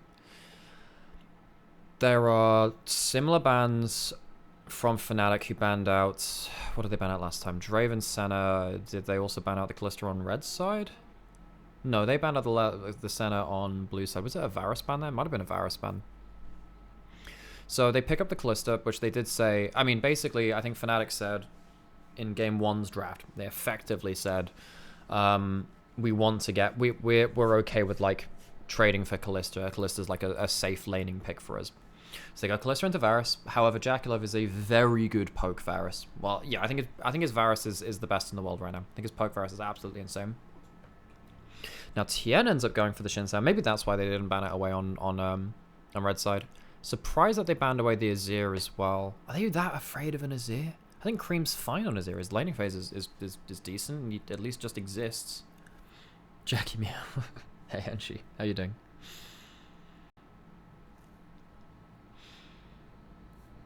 Okay. So now we have Viego and Xin Sao, both very strong level 3 champions. We are again setting up for very strong bot side 3v3. Kalista Renata with a Viego ganking them very early into the game is strong. I would say that Nautilus Varus with the Xin Sao is maybe stronger, or you can go for the Varus. What else could you go for here? You can't really go for the Rumble support as easily because Rumble is much less survivable. Well, no, you could go for Varus Rumble. I think that'd be fine. Dying about because head. Oh, sorry, I did see you had a migraine. I hope you're feeling better now. What else could we look for? I think Nautilus maybe loses lead lane. You could go Nico. Nico's okay. Bit vulnerable, but that's okay. You want stuff that can win lane, like win prio early. You go for Ashe. No, Ashe is gone. I'm stupid. But you're looking for like a lane dominant support, and I think you need to lock it in now. Unless you want to go for Talia. Alright, maybe they do go for the Rumble then. So they go for the Rumble, Varus Rumble. The thing is, Rumble is much worse with the Varus than it is with the Kalista, because Rumble can go very aggressive with the Kalista and get pulled back out with the Kalista roll. You're not going to get that in this game, but you are still very strong at level 1 with your double harpoons, and very strong at level 3 when you get to overheat very easily and kind of go for an all-in. So bot side 3v3 is looking spicy. I think the Talia is high value. There's good reason that it's banned out. You're looking for like blind pickable top laners as well to get rid of. You could potentially get rid of the Cassante from 369. I think with the Zac, you are showing that you want to tank top side from 369. You're not going for the Rumble yourself. It is a flex between top and support. And 369 does play it now. He had a very good year on. I know he didn't play it that much at Worlds last year. He's very good at it right now though in this split. So they do lock in the blind pick Cassante. But the thing is for me, like, why do you not? Because 369 is fucking great, folks. Why do you not ban LeBlanc and go for Ahri? Why do you not do that? Why do you not do that? Like the Cassandra, I don't think you want to give counter pick. Like you're gonna pick the Ahri anyway, folks. It's Cream's comfort pick, right? And if it combos up well with the Xin Sao, this is a bad Zac ban, folks. Like you're not gonna blind pick Zac here for Oscar. Like 369 will tear you a new one if you do that. I think you have to rely on 369's counter pick. Just say, Cream, buddy, you're picking Ahri, get rid of the LeBlanc. There aren't that many things that deal well with that. The Talia's already gone. They ban away the Galio as well from mid lane. I know Galio's probably going to show up in group stage, by the way. Their champion's actually pretty good. But, like, why are we fourth picking Cassandra? Why are we fourth picking top lane when we should... You're going to get exactly the same matchup. What else are you going to play into LeBlanc? Ahri is still a fine matchup into LeBlanc. The level 1 was a big issue, but, like, you could... It's hard to replicate that level 1 again. Despair's a better macro coach than a ban pick coach? Yeah, gone. Well, they had Crescent for years, didn't they? So that was not so good. And then now you have been counterpicked in topside by Oscar. So he does have another anti-pat tank pick besides the Zac.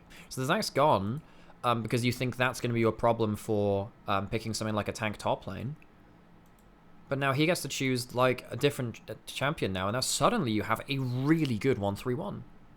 Now you've got LeBlanc and Camille, which are fantastic side laners, especially into the Cassante, and you don't have something like a Vi to break the 1-3-1 in your own way from the jungle as well. Like Xin Sao is fine in 1-3-1s. He's good at just going on to 2v2s and 2v1s and stuff, but this does not scream 1-3-1 confidence for top esports. The Camille is fantastic at getting on top of the Varus. So now suddenly you have, you know, Renata ult, which will then be going through a Hextech ultimatum, which is very hard for the Varus to deal with. And then you have the Viego resetting off that too. And like you have the Viego that can kind of like W flash ult onto a target over walls as well. LeBlanc can jump over walls. This is a this is a game where you have to play the Poke Varus. You do, because it's very high value into 5 squishy targets. If this game becomes about Poke Varus will do very, very well into this comp. But it's very hard to get value out of Varus and Rumble if everyone's attacking from 3 different directions at once. Same with the Xin Sao. He can't just stand in front of every single team member and tank them because they're not all in the same places. Like this is a bad draft from Top Esports. This is bad from them. Why? If you locked in, so like if you locked in the Ahri here, you have a flex of Rumble between jungle and between top lane and support, and you can do whatever. There are other picks which can do fine in laning phase towards bot lane. You don't need the Rumble to play that. You could go for an eco support. You could go for, again, it's better with the Kalista. You could go for a lot of different things, I feel like, but this is not great. And also, you know, Nora and Jun are not the best laning phase bot lane. You don't need the S tier bot lane to beat them. This is in laning phase, at least in laning phase. And then what's your last pick? Your last pick is just the Ahri anyway, isn't it?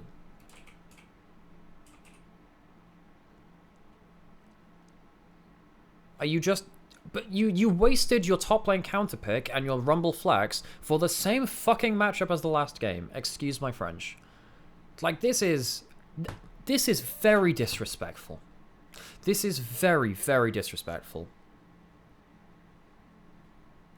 I really don't like this draft from Top Esports. I think it shows how badly Cream was rattled in the last game, if that's the matchup you're just going back towards anyway. This...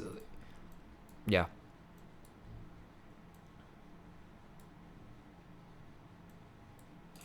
Okay, let's get into game, folks.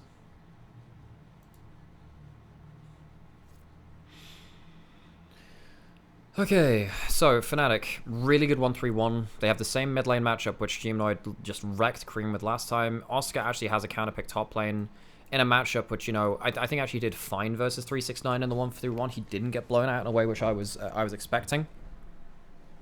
Like, a lot of these things are actually pretty good votes of confidence. Okay, are we going to get lane swap shenanigans? I don't think so. Oh, that's a point. I mean, Top Esports could have also just opted into lane swaps at some point too.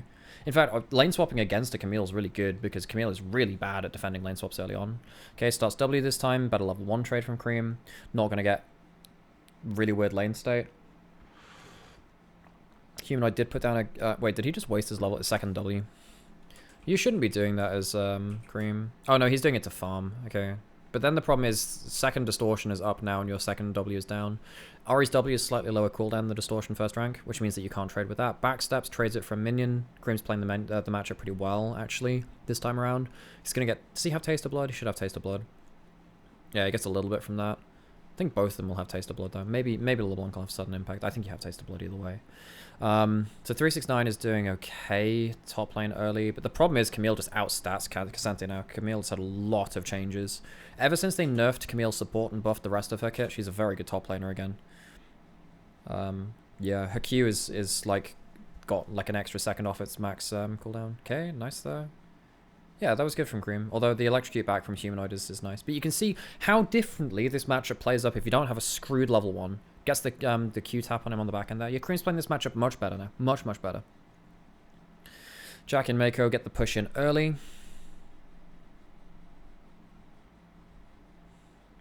That's good for them. Tien's level 3, walking into bot side. If he's cleared quick enough, you might be able to meet Razork on one of his camps, I guess. Well, of course you will, likely, because you've only done 3 camps. But level 3 is like, obviously very, very strong. You've got bot lane push in. You have mid lane trading well. Tien has winning mid, winning bots, which means they can do a lot with this. You can at least take some of those small Krugs, which is nice. Walk in towards red buff. Mid lane's pushed in. LeBlanc can't respond. You don't have red buffs. You have worse fighting power as well in regards to buffs. Mega walks up with a sweeper. Just makes sure that bot lane can't do anything. So Razork immediately goes towards mid lane instead. This is good from Razork, actually. Does he flash for a chain? No, he doesn't. That's good from Cream. Because if you chain flash, maybe there's a chance. But I think that if Cream gets one more cooldown back, you die. So, and if you don't have W to flip back to, you just die for free. So that's actually a good look in by Razork to kind of at least get towards top scuttle and maybe have an answer and like have something towards mid. But Cream's been playing the matchup a lot better now that the level 1 isn't screwed.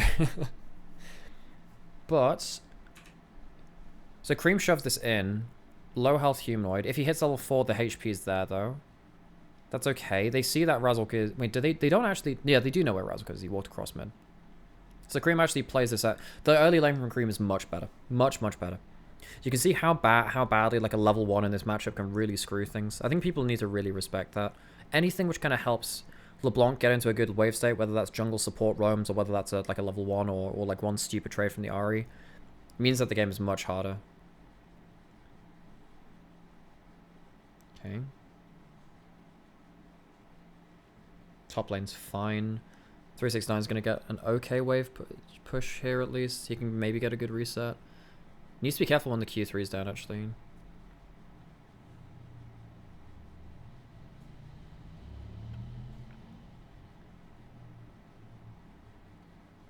Bot lane's doing fine again. Noah's lost a lot of early farm. Okay, so now Cream has ward here. That's a bad charm. That's a really bad charm. Like, if you look at your own teammates, jungle's nowhere close, support's not roaming. You see that Jun's under tower, but like, you miss the charm, which puts you in a bit of a dangerous spot, because now Humanoid can jump forward for a chain at will, and if Razork's anywhere close, that's a big problem. You don't have Merc Treads yet. This is a huge mistake from Cream. You should not be heading back this way. Tien's has just gone towards Krugs. Look on the minimap. Like, he has to walk the entire length of the map to get here. You walk this way, Cream. You 100% walk this way. And even if you get chained up at that point... Sorry, so I'm in the middle of something here. Like, even if you, like, get chained up, you would be out of range of our flash W. That is a huge mistake by Cream. If you walk bot side, yes, there is an extended play to be made by Fnatic if they chase you down, but you have bot prio. Mako and Jaculov can make their way up there if that happens. Cream, massive mistake there. Like, his lane's in a bad spot again. Again, if LeBlanc can jump over the wave, if it's under her turret, even, she can jump forward for a chain. Great gank setup. But Cream needs to head bot side. After missing the charm, you put yourself in a bad spot. After walking backwards in lane, you have killed yourself. That is such a rookie error from Cream. It's actually there's such a rookie error from Cream. Such a rookie error. You double your move speed and flash should make it safer for you to walk away from Razork. Flash is for nothing. What an awful mistake from Cream. Because now you've given over First Blood and 2 Dark Seal stacks to Humanoid in the matchup, which he was railing you in last game. That is unacceptable from Cream. There is no way you should die there. You should walk bot side and you're completely safe. Bad awareness from Cream. Bad play. That's really, really poor. So now we need to see whether Humanoid can kind of walk away with this advantage in the same way. That's a really good flash handshake. Why is that happening? He has no mana. So is he going to flash in time? No, he is not. And he takes aggro. That's fantastic from Jun. He's very good. Fantastic from Jun. Bailout doesn't... Yeah, obviously, like, he doesn't get the kill after the bailout goes down. And that would have been, like, the time you'd want to actually... Could they have played that better? I mean, really good from Mako to just flash forward immediately and just say, like, right, we're going for this. Oh, I think that Jun can save... I think Noah can save Jun here, by the way. Just wait half a second. You just wait half a second and you kill him. Guys, Noah. There's no more room in my arc, brother. And they died 2v2v2v2. Did you want a cup out? I already have one. I have one. Alright, enjoy the sour cream gameplay. Have you seen the games already? I have seen them, but I have not VOD reviewed them before. And there's been a lot of games between this and the other stuff, so I can't remember all the details, but I have had a first glance at them. Do you want no, glass of water on these? I have everything. I just need to get on. I just need to get on with this. Yeah. Yeah. That was a really good opportunistic play from Jun. Noah kills him. There is no way in which you don't get the bailout there. Like, that, yeah, that's a bad misplay from Noah, actually.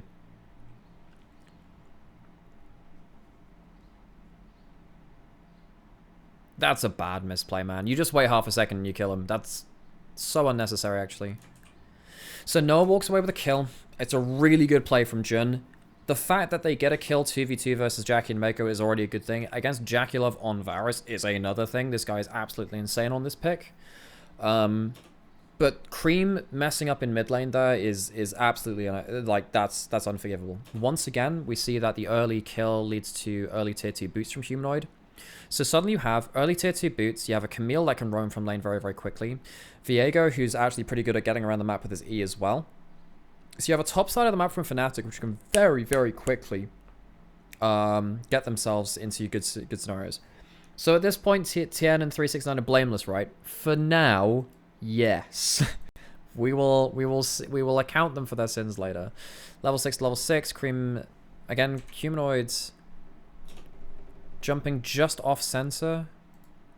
So you just jump just slightly off center to make sure it's hard to land the charm. This one's actually quite an easy charm angle though. But with the early tier 2 boots, the extra movement speed makes it actually quite easy to dodge out on non-skills comparative. I think particularly in matchups like this, it's much easier to it's much easier to play them as soon as you have a little bit of move speed. Movement speed disparity is absolutely huge. Tien goes for all grubs. Cream's pushing in, 369's pushing in, but because of the bad trade from Cream,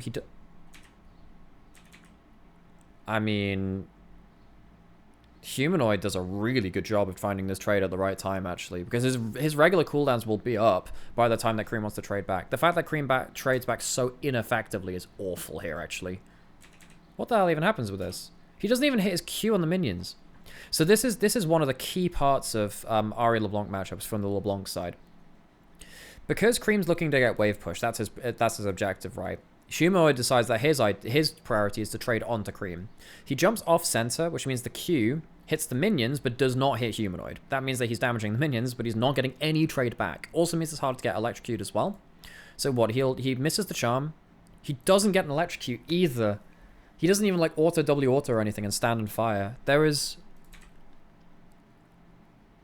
I think Cream...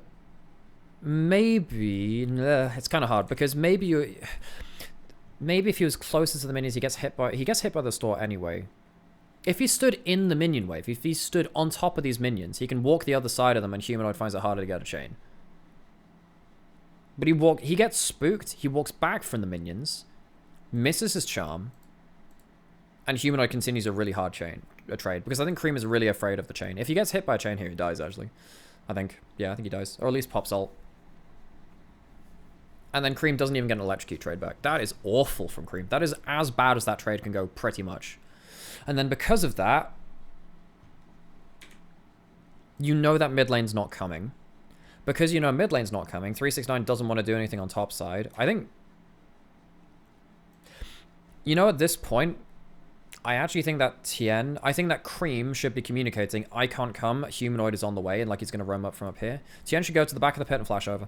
He should just go to the back of the pit and flash over. You've already got the grubs. Just burn your flash. As soon as Humanoid takes that trade and Cream messes it up so poorly, and it's good from Humanoid and it's bad from Cream, it's both. Once again, Humanoid gets another kill early game. But like, at this... I actually don't think that's on Tien. I actually... You know, I think first time I watched this game, I thought it was on Tien.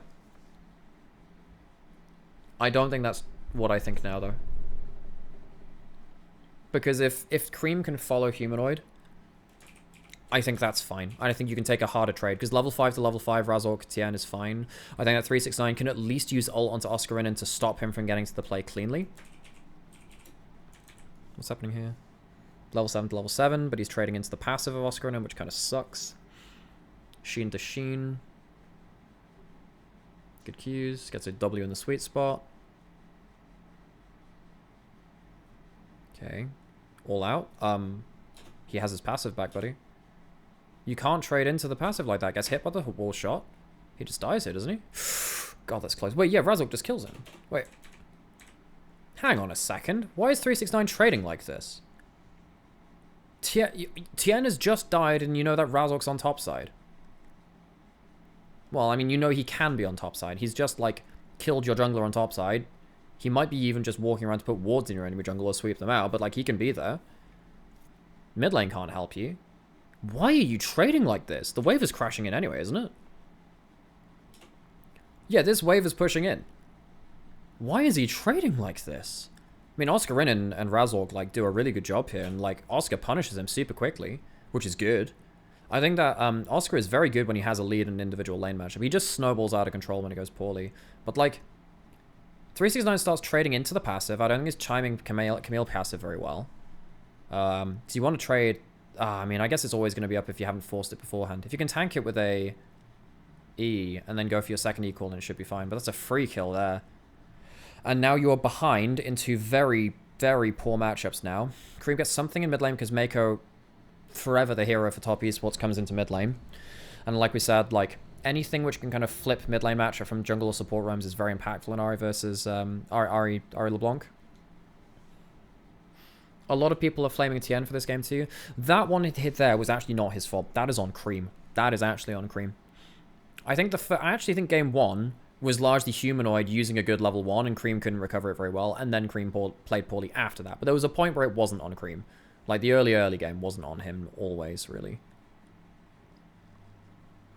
Actually, no, he messed up the level 1 himself. Okay, yeah, it's kind of been... I have to say, both of these games are Cream's fault. In a lot of ways. I mean, the bot lane 2v2 is a bit meh, but even then, I think Jackie and Mako are still fine with how things are going now. They're still ahead in terms of AD carry, even though they've dropped a kill, because they've got a 30 CS lead. I think Tien just has to... Like, you can't assume that your mid lane is going to, like, eat all the skill shots for none of the skill shots. You can't assume that. Like, what do you do? Wait, oh, this is an important thing too, actually. Ah, this is good. Yes. This is actually a good thing. You'll see here. Cream has bone plating. You have no idea how many Aries slam in, like, biscuits and triple tonic, rather than go for secondary runes, which can help you in bad matchups or like flippy matchups. Like, bone plating is really good in this matchup. I didn't even notice that at level 1. I should have done. But at least Cream's like taken that, but it hasn't helped him, I guess. Yeah. Nice trade back, actually. And you can see, because the matchup's not completely out of control, and at least Cream got a kill back now and has 2 Dark Steel stacks himself, he can actually trade pretty well. Sad for him that the cannon didn't aggro on earlier, but I guess that's just wave control, being a little better from Humanoid again. Like, Cream is actually playing pretty okay now that the level 1 has not just ruined the game. So Humanoid's low HP, Tien's trying to put down a ward. Good blast cone. He needs to ult early. I actually think that Tien needs to ult now. If you ult now, the sigil doesn't pop. And you can knock him back out of the distortion, potentially, if he was using that as well. So that's he didn't have to flash there if he ulted better timing. If he ults in a better timing, that's completely okay. But that's a bit of a mess. Yeah, I don't know about that one, Cream. That's just bad tower aggro juggling. Or, like, tower understanding. Was Callista nearby? No, Callista's not nearby. You don't have flash. The big brain move is for Mako to flash forward here. Cream to then... Yeah, so... It allows Cream to drop tower aggro. Well... Or rather, like, to not get hit by the handshake, and then Cream can drop tower aggro. Oof. I mean, he just gets skill checked. What can I say? He gets skill checked. It's a... So he lands the charm. The slow from the E hits too. So Jun trades charm for E, which is obviously better for the charm, but he has Guardian at least, and he has the shield from the loyalty program. But the slow from the E then makes it harder for Cream to position for the follow-up, and that allows him to overextend. Like, that's just rough, buddy. What do you even say about that? What do you even do about that? Do you see Humanoid there too? I mean, it's kind of rough. And now suddenly you've given another kill back to this LeBlanc. You just gotten ahead of LeBlanc and you throw it, man. Nasty. And then Tien has no flash because he failed the last play. 369 actually gets a good ult on the turret there. That's nice. That's good. Okay, at least 369 managed to get a flash out of Oscar for free. That's pretty nice. But yeah, Cream is misplaying a lot in this lane matchup. He's had better moments than the last game, but this is a lot of misplays. It's a lot of misplays.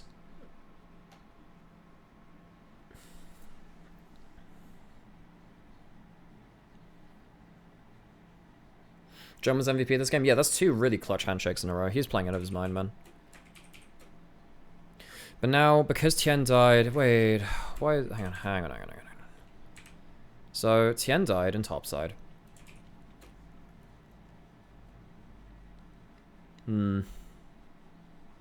Tien's 369 is trying to clear out the wave. Make a really good combo here, actually. Yeah, really good stuff from Noah. Humanoid's got tier 2 boots and he's on the roam, though, which is nasty as fuck. Okay, Cream's here. Lethality 3 stacks. Does he have 3 stack W? Ooh. What was Cream doing there? Okay, Cream gets something through there. Does he charm? No, the charm goes the other way. Yeah, I mean, well played from Humanoid to get the cleanup kill. Now, what happens here? You're on very low HP. You don't have enough to one-shot here from Cream. You got Merc Treads and you don't have that many Dark Steel stacks. Okay, Charm's okay. Okay. Then Mako takes Tower Aggro again from Scorch, I assume. And then he dies. Yeah, he takes out Tower Aggro from Scorch, which means that you don't get a quick kill. Cream... Ah, that's sad. Because if Cream... Wait, when's his ult gone cooldown? It goes on cooldown now. Ah, so he actually ran out of it reset potential anyway. Because if you'd gotten that earlier, you would have got an extra charge of ult and that would have been fine. God, that's actually just Scorch. Cream was going to get it without the level up. Yeah, they took too long to make this happen. It took too long to make this happen. Let's have a look. Oh, shit, that's close. Oh, yeah, that would have killed it, and you got a level up as that last auto was flying. That's so close. Gets it now. Gets the heal from his passive as well.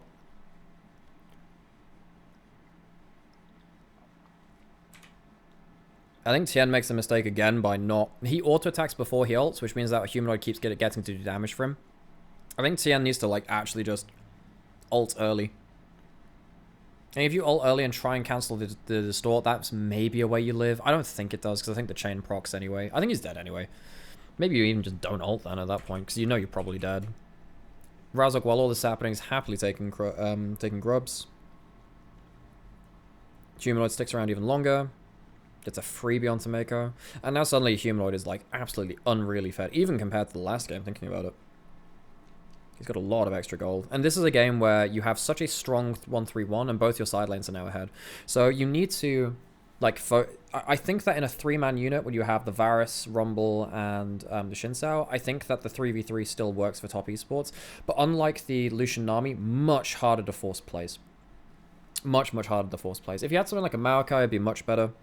But like you just can't consistently force plays onto like the Kalista ult, onto the bailout, onto just lethality Kalista being so long range. So you are losing in the side lanes. You can't force plays in the mid lane. So top esports need to play very well around vision and objectives to stop Fnatic from just like running them apart on the map. That's the way that you come back against a 1-3-1 comp. You play through objectives normally. Cream at least has 3 Dark Steel stacks on 1 item. Doesn't get the ult out of... 369 messes up this, actually. So he's a level down. Doesn't... he angles this very poorly, actually. So Oscar dodges the Q3, that's good. But then what you want to do is ult this way to pull him out of the Hextech ultimatum. Because you get some extra damage when you're in the ult, I think. And other stuff. So he fails to break the Hextech ultimatum. Then Oscar just, like... I mean, what's that gonna happen this next Q3? The ward dies. Oh my god, the ward dies just as he heads back to it. Backsteps on the W, that's good. The ward dies, so he is completely blind, so he can't, like... He loses a lot of chance to do that. Starts charging up another Q3. God, that's close. No one's roaming up. Close, though. Closer and stuff. That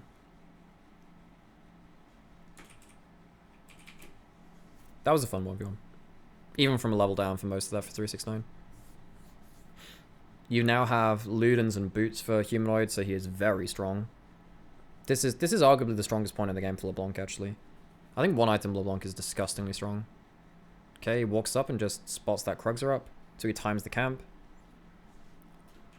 Why are you doing this, man? Like, so you spot this. You know, Jun's on top side. You've used all your cooldowns. They saw LeBlanc jumping in towards Krugs. If Jun's on top side, it is likely they're playing strong side top, and you have so many wards on bot side. So think about it this way, right? You have loads of wards on bot side. You just saw that LeBlanc was, like, obviously in this vicinity up here. And you just saw that, like, Jun is down here. It is very likely, if you're pushing in top lane, and then Kallista's pushing in mid lane too, if you look on the minimap there, like, where else is Razork going to be? He wants to be in this side of the jungle. So this is very risky from Cream. So he has to blow what? Does he have to blow ult here? Okay, misses the charm. Unless he's... Is he really looking for this fight? Okay, you know that Jun's not here. Do you do predictions of the bracket? I haven't yet. Maybe I'll do it after this series. Maybe I'll do it after this series, yeah. Razork misses the W. Jun's still here. You know that Jun's still on top side. I think as soon as you miss the charm, you have to back off. I think if you hit charm...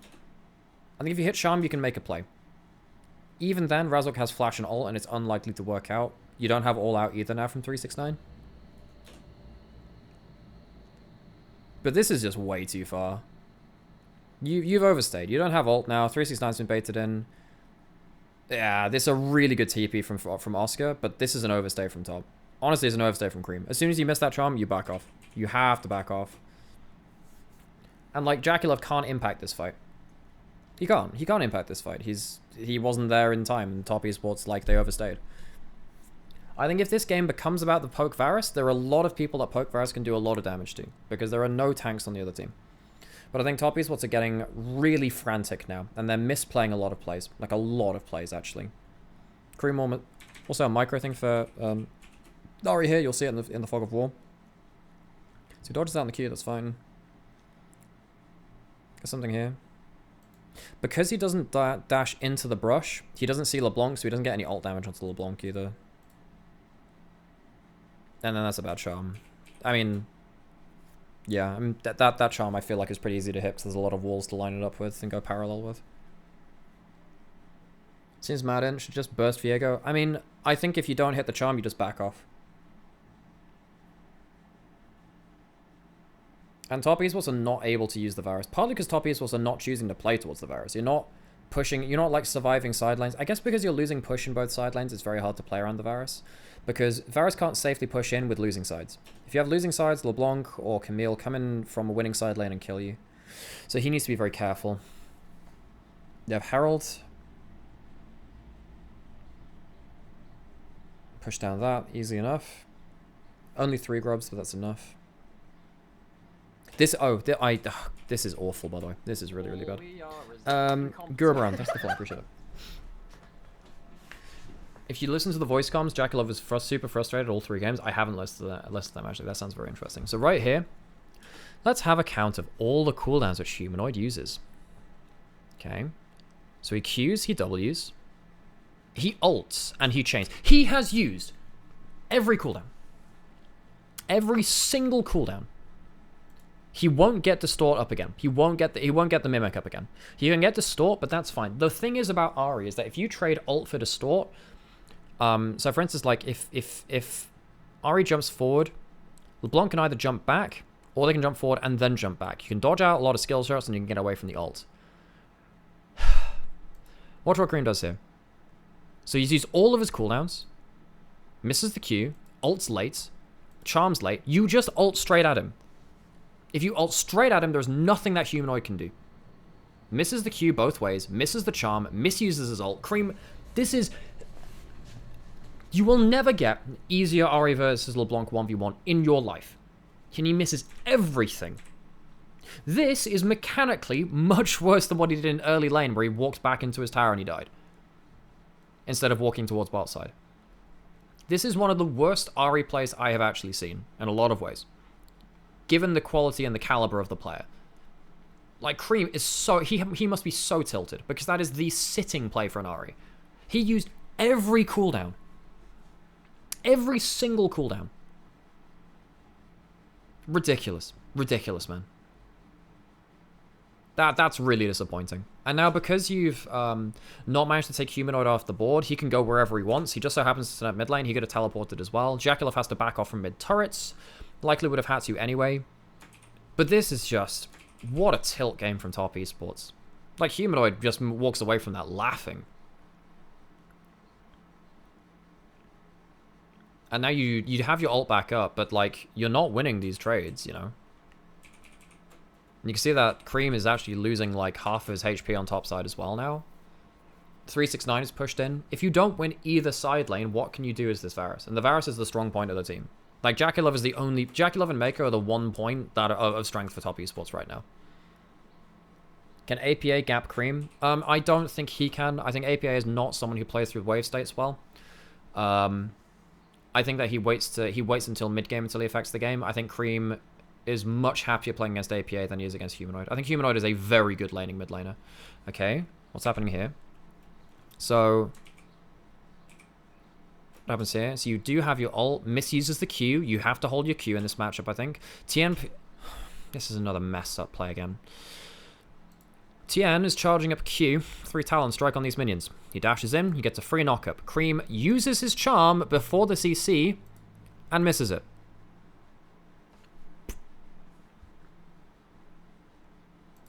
Humanoid flips back because of that. And he gets killed because of that, pretty much. Almost. Very, very close. Mako dies for it. And Humanoid lives. Tien dies as well. But, like... what is Cream doing? Look at this. Look at this, man. So he gets outplayed on his Q. Misses the charm. Almost dies. What an awful game from Cream. What an awful game from Cream. These are simple mistakes. These are simple, panicked mistakes. Luckily, he doesn't die here, because if John had got that kill as well, I don't know how you recover from that mentally. I genuinely don't. Phoenix, thanks for the follow, I appreciate it. What a bad mistake, man. To be honest. Okay, back out onto the map. Baron is now spawned. You are losing heavily in side lanes. Heavily in side lanes. Even though the Kalista... and the Kalista doesn't have to do shit. If the game is about removing both AD carries because they're not going to be in side lanes, then that absolutely favors Fnatic. On both a gold lead level and a player level. Okay. So now we have... this is one of the problems with Rumble support. You don't have Kalista ult to be safe in other situations. Razork does die, which is nice. That... guys, the Baron has just spawned and you don't have a TP cancel on 369. This is bad. Although I will say that once again, Cream misses a sitting charm. What is that? Oh, no, he gets it onto... no, that's actually fine. He was trying to do it onto Noah. You know what? That's fine. I will take that back. If you charm Flash, though, you get... it's Cleanse Flash, actually, either way. You just used all your other skills, so... you just rush Baron now, right? You should rush Baron. Go Baron, Baron, Baron, Baron, Baron, Baron. You just hope that Humanoid doesn't one-shot you. I mean, can you do that, actually? Maybe you can't. Maybe Humanoid just kills you anyway. Maybe that's why you can't do Baron. This is not on TM. This is actually on... this is all on Cream. Most of this game is on Cream. A little bit on 369, mostly on Cream. Any chances Chovy pulls out a tilt-worthy series, same caliber as Cream this game? I don't know. I don't think you can predict that. Also, he doesn't have Peanut this time. So he flashes, gets the stun, but just doesn't have the damage. Why is he doing this, man?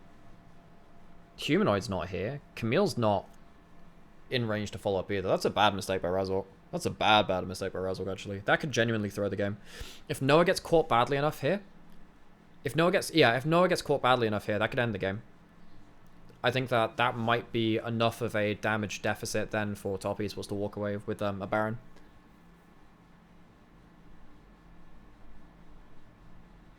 That's bad. That genuinely could be game losing. That's sure something, actually.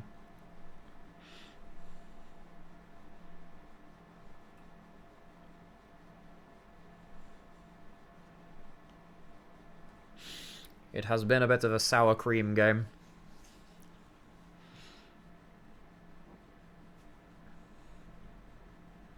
Humanoid is just so lactose intolerant. He just doesn't tolerate cream. Okay. Now you're level down in this matchup here. 2 items for the Camille. Camille is absolutely popping now. What do you do here is 369 as well. You're waiting for team fights that are just not going to come. Fnatic are never going to give them a straight 5v5. And they never should. No clotted cream? I love clotted cream, man. But not this game. Sadly, it's out of stock this game. I don't like cream normally. I don't like whipped cream. Whipped cream is just, I don't know, just something about it. Not for me. So Dragon's up. So this is top esports 1 chance to 5v5. Like 1 chance to. This is where Jackalov can maybe do some poke stuff. But you've given up vision control because you're losing your side lanes. You have to lead in 3 mid lane. Use 369 as a buffer. Humanoid starts chunking out. Jackalov misses an arrow. John is spotted walking into the brush. I think Tien just wants to try and get an all into him if he can, but then they just line up like dominoes, man. They don't get vision of the ult being casted until they've all funneled in here. I have no idea why Mako and Jackalov need to be walking this far up. I think what's happening is Humanoid is threatening this kind of area, so they don't particularly want to walk up here. Oscarinin is focusing on this area because he can hookshot over the wall. I mean, if you hookshot like here, you can get to like, what, here or so? So you can't walk down here. You have spell shield on Varus, but with a good W from Oscarinin, that's there for free. Does Jackalov get? How does that spell shield get popped? Does that get hit by an E? Ah, that's clever, Jun. So I think Jun casts E then ult to break the spell shield. Yeah. That's super good from Jun. He hides an E in the ult, so Jackalov gets hit by the ult anyway and does some extra damage.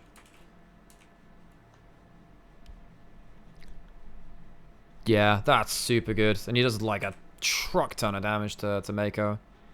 Look at this. Mako loses like half of his last HP there. Good knockback from Tien. Even with that, top esports maybe win the fight. That's insane. Because Fnatic are not a one... They do not have a team fight comp here. No, they're all about 1-3-1. And you can see how much work like they can do in a fight here. If Humanoid has to flash out, Varus has really good long-range follow-up. You can see the HP bars on Fnatic. They're not actually all that healthy.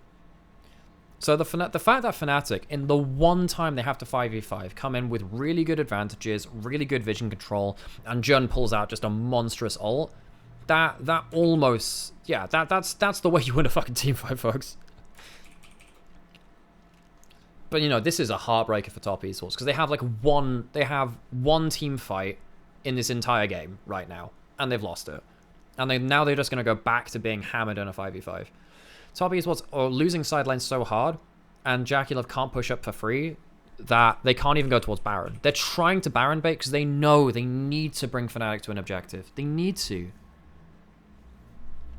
So special... Oh, does he hit him with the E again? Where's Cream? Where's Cream? Guys, if you're looking for a pick, why do you not use the charm?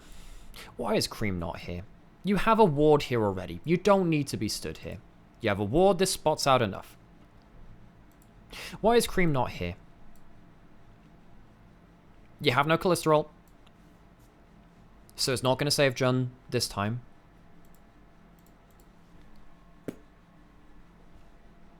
You don't have the Varus ult. You can't use that as your point and click CC. You need the charm. What are they doing?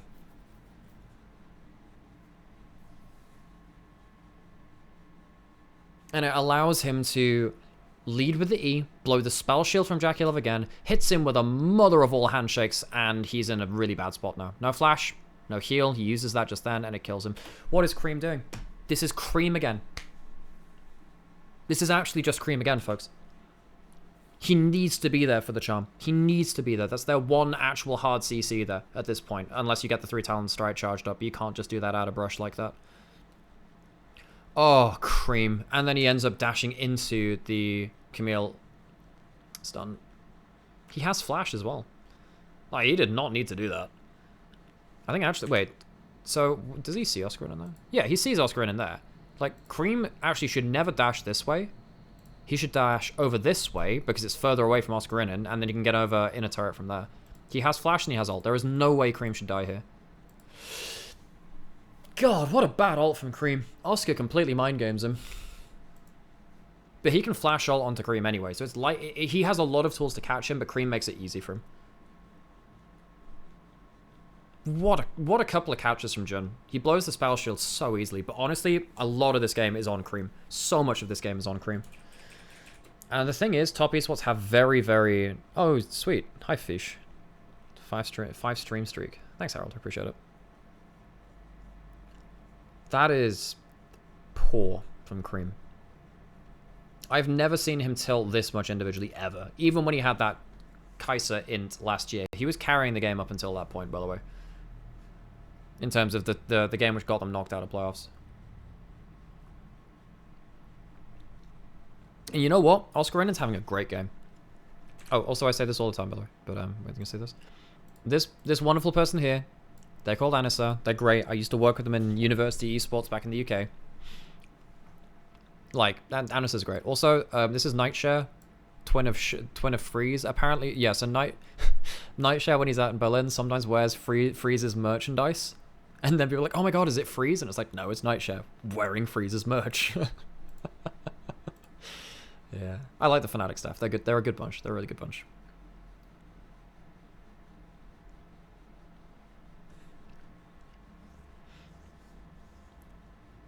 Okay, so now you have Baron buff with a 1-3-1, which you were already losing. I think at this point, it's lights out. Once you give over a Baron to a 1-3-1 comp, which you can't engage onto, that is just so bad. So top esports needs to break the 1-3-1. They either need to kill one of the side lanes, or they kill one of the grouped up units by collapsing on them. They go towards the side lane. It's a 3-item Sterax Camille. The Equalizer doesn't do anything. It's a support Rumble. And Oscar has a Cho'Gath ult on a 6-second cooldown. He kills both of them. He has a Sterax. It's not even close. God, it's not even close. Oscar just minces them. Oscar, what an incredible individual game from him. He's traded really well against 369 the entire game. He lost like one flash badly. But like Oscar, considering my pre-tournament expectations, has been absolutely spectacular. Absolutely spectacular. Like, he's done really, really well. And now because you've just lost 2 members on top side, that opens up a really good combo from Nora, actually. Actually ends up getting something. Flash with the auto. Nice. Cool. So that's 3 down. Jakilov can't play this. Jakilov cannot play without a team to support him on this kind of game. How unplayable is this from Varus' perspective? Oscar is doing amazing. I'm surprised from how confident he is. Yeah, I completely agree. I think that he's been bad when behind. I think he has snowballed out of control. But actually, when he's been in the lead, he has actually done very, very well. So, I think part of that has been 369 taking some bad trades. But, at the end of the day, you have to catch those kind of throws. Yeah, I actually think, looking back at this, I think Tien has 1 or 2 moments of weakness, but it's not on Tien. So much of this is him assuming that Cream will be playing the matchup the way that the matchup should be played and not falling the frick out of control. And it just didn't happen like that. Just didn't happen like that. Okay, I'm going to quickly rush on to game 3, because, yeah, because I want to. Wait, do I want another drink? You and I are the only ones who don't blame Tien in this world. Tien, he is a greedy jungler when he is behind. He tries to, like, guess that people won't punish him for the things that they should punish him for. So don't get me wrong, I do criticize him a lot in the right moments. In the right moments, I hope. Okay, actually, no, I take that back. I'm going to quickly go and take a quick brain break. Give myself a slight stretch of the legs, and I'll be back in 1 second, folks. 1 second.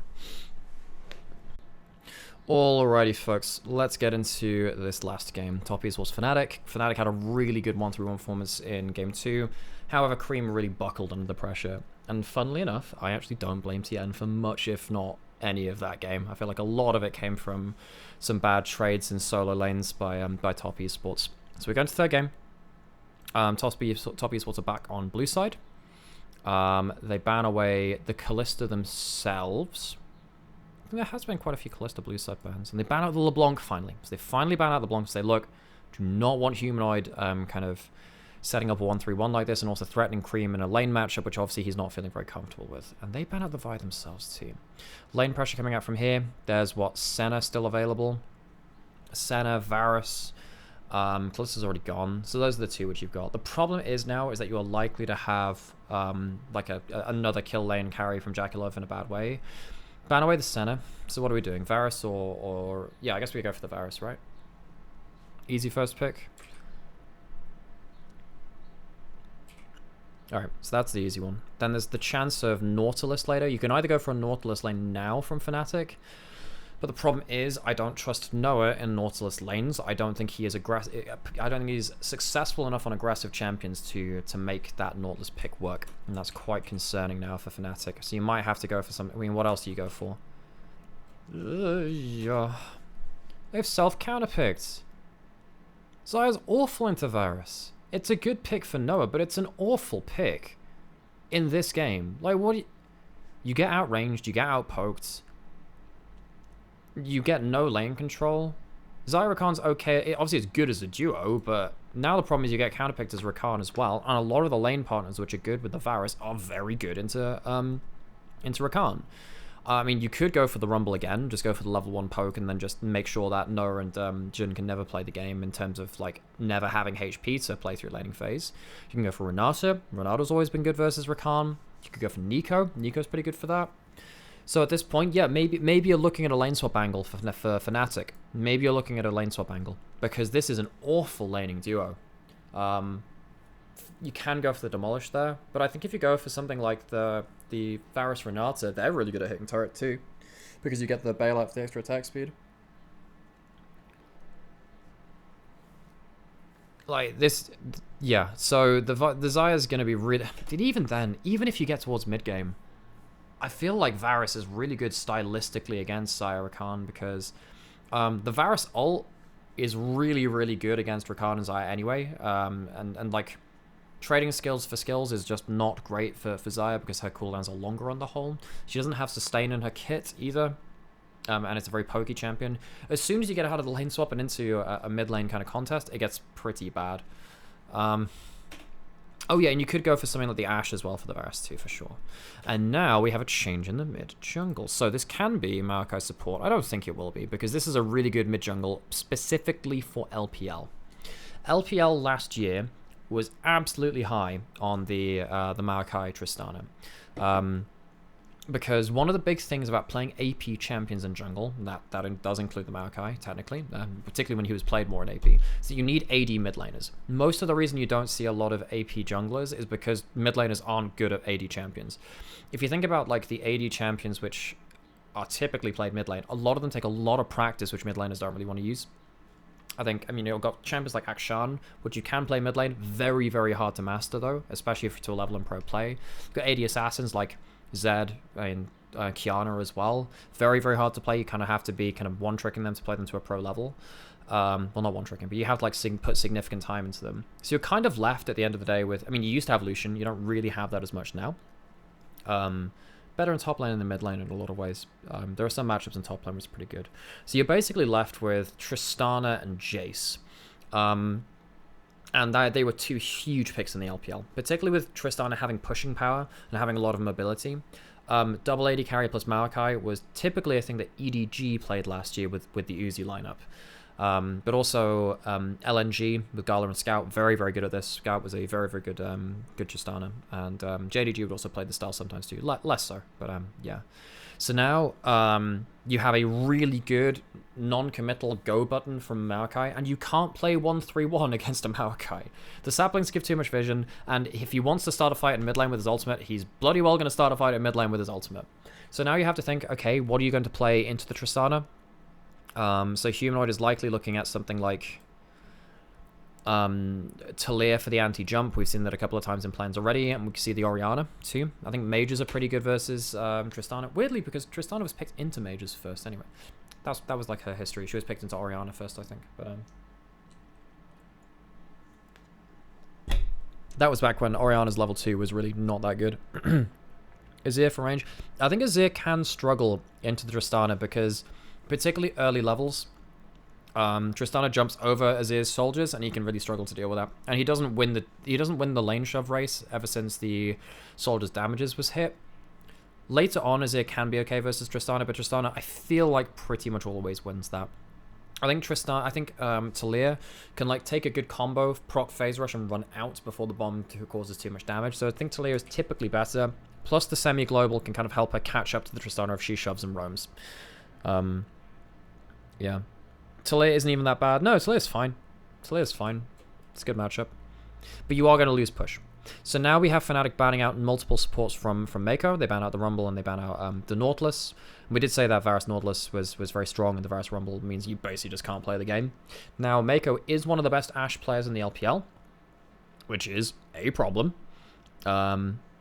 He's very good at that. And now Fnatic have also lost a lot of like their early pressure champions. I think Sejuani's fine.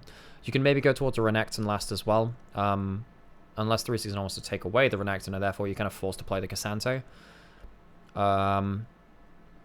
Which is kind of meh, I guess. Well, no, I guess you don't have to do that. Maybe you can go for a carry top as well if you really wanted. So yeah, they're hovering over the Ashe, and now you have Ashe Varus into the Zyra Khan. You're going to get absolutely brutalized at level 1 unless you lane swap. Razuk said after the game he didn't like Sejuani here. Well, you don't have... I think Poppy is really bad into the Ashe Varus because they don't have any dashes and they just kill you. They just 100% zero you. You don't want to play something without mobility. Maybe you could have Lee Sinned. You could Lee Sin maybe. But then... I guess doing the Sejuani without being able to guarantee the Renekton kind of sucks. What you could have done is Renekton on 4 and then last pick the Sejuani to kind of lock up the Renekton first. I think Renekton Sejuani is fine, but I think if you Renekton on 4, that's okay. Well, is it? I mean, Renekton's okay in this comp as long as you have the Sejuani. You're not taking with the Sejuani after that point, are you? Unless you're afraid that if you lock in the Renekton, they put the Maokai to support, take the Sejuani. No, I don't think that's great. I think it's fine. I don't think top esports want the Maokai support, and then they want lane pressure in bot lane. They don't want to go for the Maokai. Yeah, I think you go Renekton 4 here for Fnatic on second thoughts. Just to give like the powerful, because then if you lock in the Sejuani on 5, it doesn't even matter what you lock in on top side for top esports. Going against Renekton Sejuani sucks for them. Ivern. I don't like Ivern against Ashe. Daisy can't stop the arrow. And also you have... So Ashe Maokai from top esports is absolutely insanely powerful. I think you're quite... You know that Varus Ashe is likely to come through. Or Nico, or like something like that. Renekton on 4 is kind of Pepega because they can pick Kennen for top lane and make things nigh impossible. That is not true, because if you look in Sejuani on 5, Kennen is one of the worst champions against Renekton Sejuani, despite having a good matchup against Renekton. Does Gnar still counter Renekton? Yes, but not into Renekton Sejuani. Gnar can win out in side lanes, but if you pick any of the Renekton counters into Renekton Sejuani, a lot of them lose. Also, the Urgot also loses against Renekton Sejuani. This is the thing. If you lock in Renekton on 4, I think Fnatic have a much better draft. I think they have a much better draft if they have that. Because if you lock in a Renekton counter, I think you also get screwed by the Sejuani. And you don't want the Sejuani yourselves. Not in this comp, I don't think. So I think if you lock in the Sejuani and move the Maokai to support, I think that then the Zyra Khan actually has an okay laning phase. And that is not something you want to play through Jackalope Mako if at all possible. And I think Fnatic know that they want to play through Jackalope Mako because they have been consistently winning lane. So I think that Renekton on 4, Sejuani on 5... just to secure the Renekton early is a big thing. Fnatic top esports, because they see the Sejuani, take away the Renekton, and then you're just in an awful spot. And they lock in the Zac. I don't think Zac's great into Renekton either. Sion maybe kind of in. I think blind picking the Sion is... Well, Sion at that point... Nah, Renekton's too good into Sion. Renekton's very good into tanks. He just has too much sustain. He just like we see this with Renekton versus Ornn. Renekton just gets such a laning lead that it just doesn't... It's not playable after a certain while. Just not playable after a certain while. Yeah, so I think that's a really good Renekton takeaway from top esports. It's one of 369's best champions too, so it's not... Yeah, it's really not bad for them on like a nameplate level as well. I think it's been 369's best champion over the years actually, the Renekton.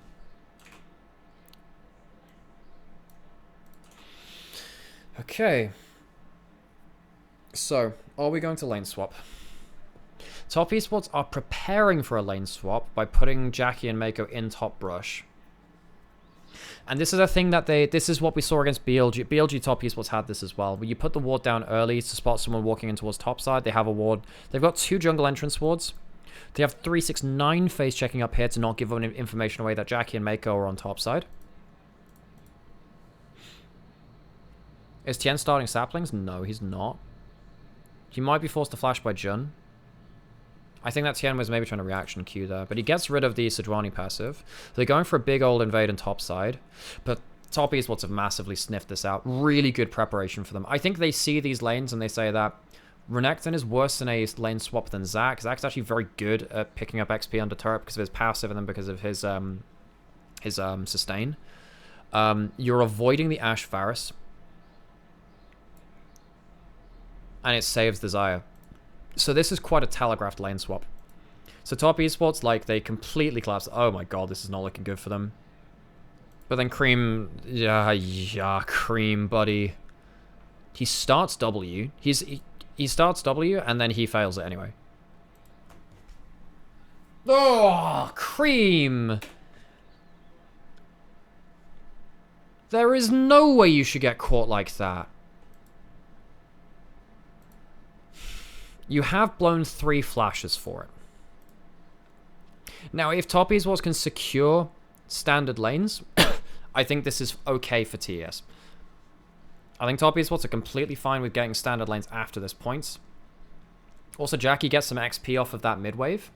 Razork has no flash, and you can't stand up to these guys on the way down. They can't fight at level 1 with no flashes between all 3 of them. They are actually okay to walk in here. They are actually okay to walk in here. And they see them in the... Razork goes towards Raptors, goes towards Krugs. But again, the problem is, so normally I'd say, oh my god, fantastic. Chance to get level 2 bot side gank. But it'd be a bot side gank without red buff. He wouldn't have red buff. And also there's no flashes on Noah, Jun, and Razork. So you are not chain seeing for the life of you. And you're going to get absolutely brutalized at level 1 now.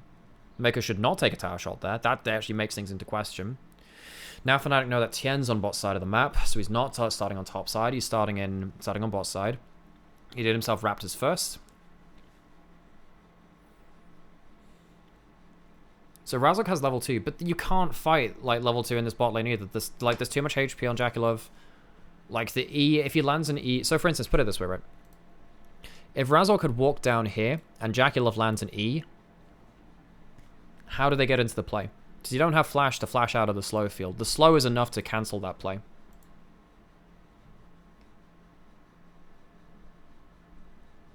God. Even with the flash play onto Cream, because they've now not been able to kind of like secure a lane swap, Fnatic are in a really bad spot. Because you have Renekton, who's in a really good spot versus Zac in an individual matchup. You have a terrible matchup in bot lane. Tien's heading bot side. He has flash. He should be fine. He can maybe smite away something here, or at least smite fight. They use the Hawk shot at level 2 from Mako to spot out Razork. Can he pull it? He pulls it into the brush. Gets the smite for it.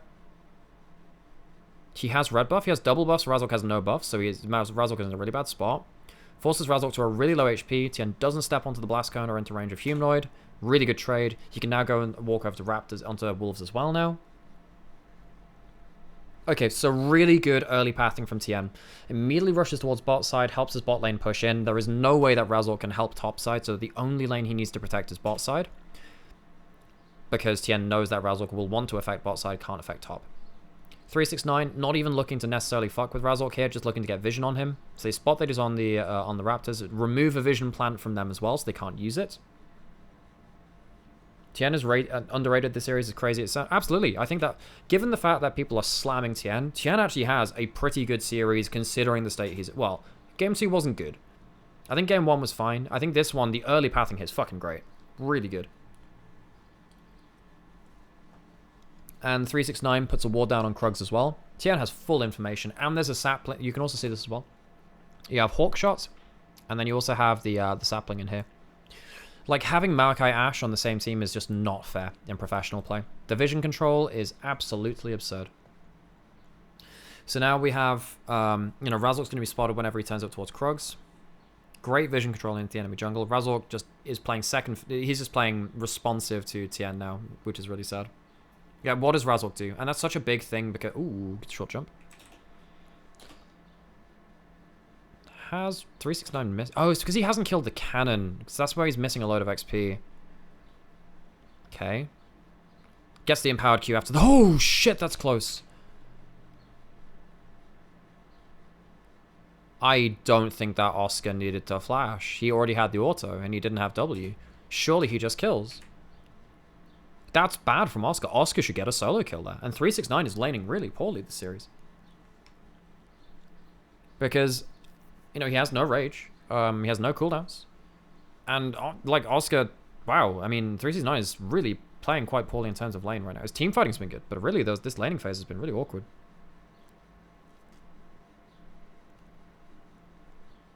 Saying Oscar was too young here, too inexperienced, right? No, I think Oscar actually did get that auto, by the way. I think he did get the auto. He'd then flashed it. So what happens here? Yeah, no, he flashed. You can see this here if you slow it down. So right here, that's that. Auto? He actually gets the auto. He doesn't cancel the auto. He just flashes for nothing is what happens. Oh, wait, he does actually W here. Oh, 369 is really good reaction there. Because he actually does flash W, auto W. He gets the auto, but not the W, because the flash is in time. He actually flashed that W. Jesus Christ, that's close. Yeah, I think Renekton flashed the W. I think that 369 flashed the W. Jesus Christ, man. That is very close. Close, close, close.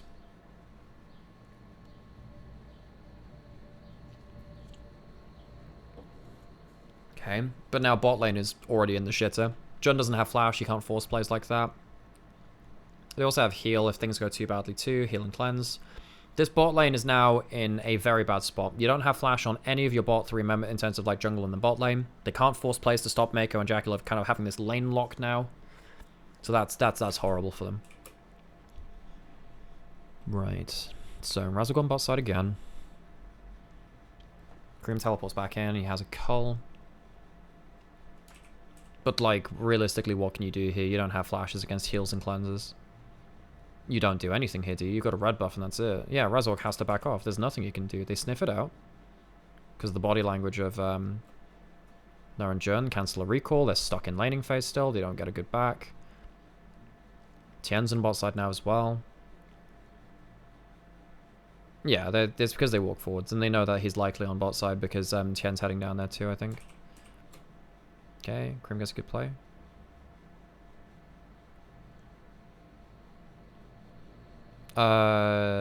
Tien, buddy. He just gets Pharmacy. See, Jesus. Okay, you need to flash out early there, buddy. I guess Razzle just got his flashback. Yeah, this isn't good. You have heal on Mako, but that's not going to save you. That's, yeah. You have Sejuani Q into E into Feathers. Into Rakan into Feathers. Humanoid gets off at the wrong point here. He should actually hop off down, shouldn't he? He should hop off here. And kill Tien, I think. But maybe they think that Jackie and Mako killed him if they do that. I mean, Tien is still right to play around bot side. I think he doesn't respect the CC combo well. Jackie has... Oh, God. That's the W arrow, right? Wait, how many stacks does he get here? How many stacks does he get to... 1 onto Razork. 1 onto Humanoid. Has lethal tempo. Bloody hell, man. Oh my god. Jackie absolutely hammers him. And Tien gets out of one of the Q shots as well. Oh my god. Well, this is why you needed to swap away. This is why you had to swap away from the Varus and the Ashe. And it doesn't even matter that Humanoid's here first. This is why I talk about bot lane 3v3s all the time. Because if you have a kill lane which has like spikes at level 1, 2, 3, or even anything up to level 6, this is just so obnoxiously strong. And Mako is effectively a second AD carry too. Jesus, man. Wow, that is insane. And Noah loses his flash again. Razork loses his flash again. The one bonus now is that Jun has flash and Jackie and Mako don't, so maybe you can use Rakan flash to force a play afterwards. But Razork dies too. Tien doesn't die either. Top lane after the failed solo kill attempt is not going to be particularly nice for Oscar. Cream's cashing in a cull. Tien gets to walk towards Grubs and stop Razork from getting them. Tien has had a great set of early pathing, actually. I think he did disrespect the early CC chain from that play just now. But I think on the whole, Tien has been masterfully containing Razork and getting onto the map. He is a very, very good Maokai player. He's a very cerebral jungler, actually. Cream starts to get some vision down. Gets on to the blue buff. This is almost an insane CC chain, man. Phaser saves his life too.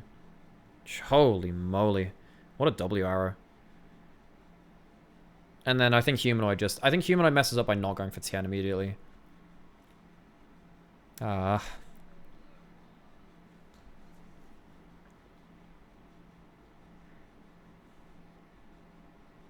Demolition tower. Didn't take aggro, so it's whatever.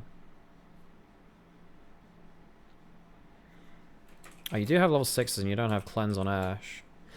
So you have hawk shots, you have saplings, you have wards in the enemy jungle, you have a blue ping on... Wait, you have a ping on Razork there. They literally pinged him. He must be on that. Like, they literally just blue ping Grom. They know he's on bot side now. How the hell does this happen? Mako doesn't have flash, but that's just... It's a good lane game from Razork, but, like, also... I mean, Razork... Jackie now has lethal tempo stacked up, which is nasty. Okay. I mean, Mako shouldn't position like that. If you have clans on Jackie, you can use that. I really think Humanoid going up onto the right-hand side was understandable. He didn't like a trade for the jungler. Yeah, I understand that, but you're not going to kill both of the bot laners in that shove either, especially with them lined up like that. I think you just go for the easy kill, and then you still keep them corralled against the wall, don't you? Wait for the next CC to come around if you can. Take the easy win. I guess he maybe dies to Cream and River at that point. Cream jumps forwards. Really good wall from Humanoid. I think it's... If Humanoid doesn't press double tap R now, he'll go in combat and he won't be able to cast his ult. That is insanely good reactions from Humanoid. Nice play. That's a really good play from Humanoid. Very rarely do you see someone able to wall out of danger like that. As soon as you're in combat, you can't cast your wall like that. It's really good. TM was probably the one pinging. I mean, it's someone who's tracking stuff, so yeah, presumably, yeah.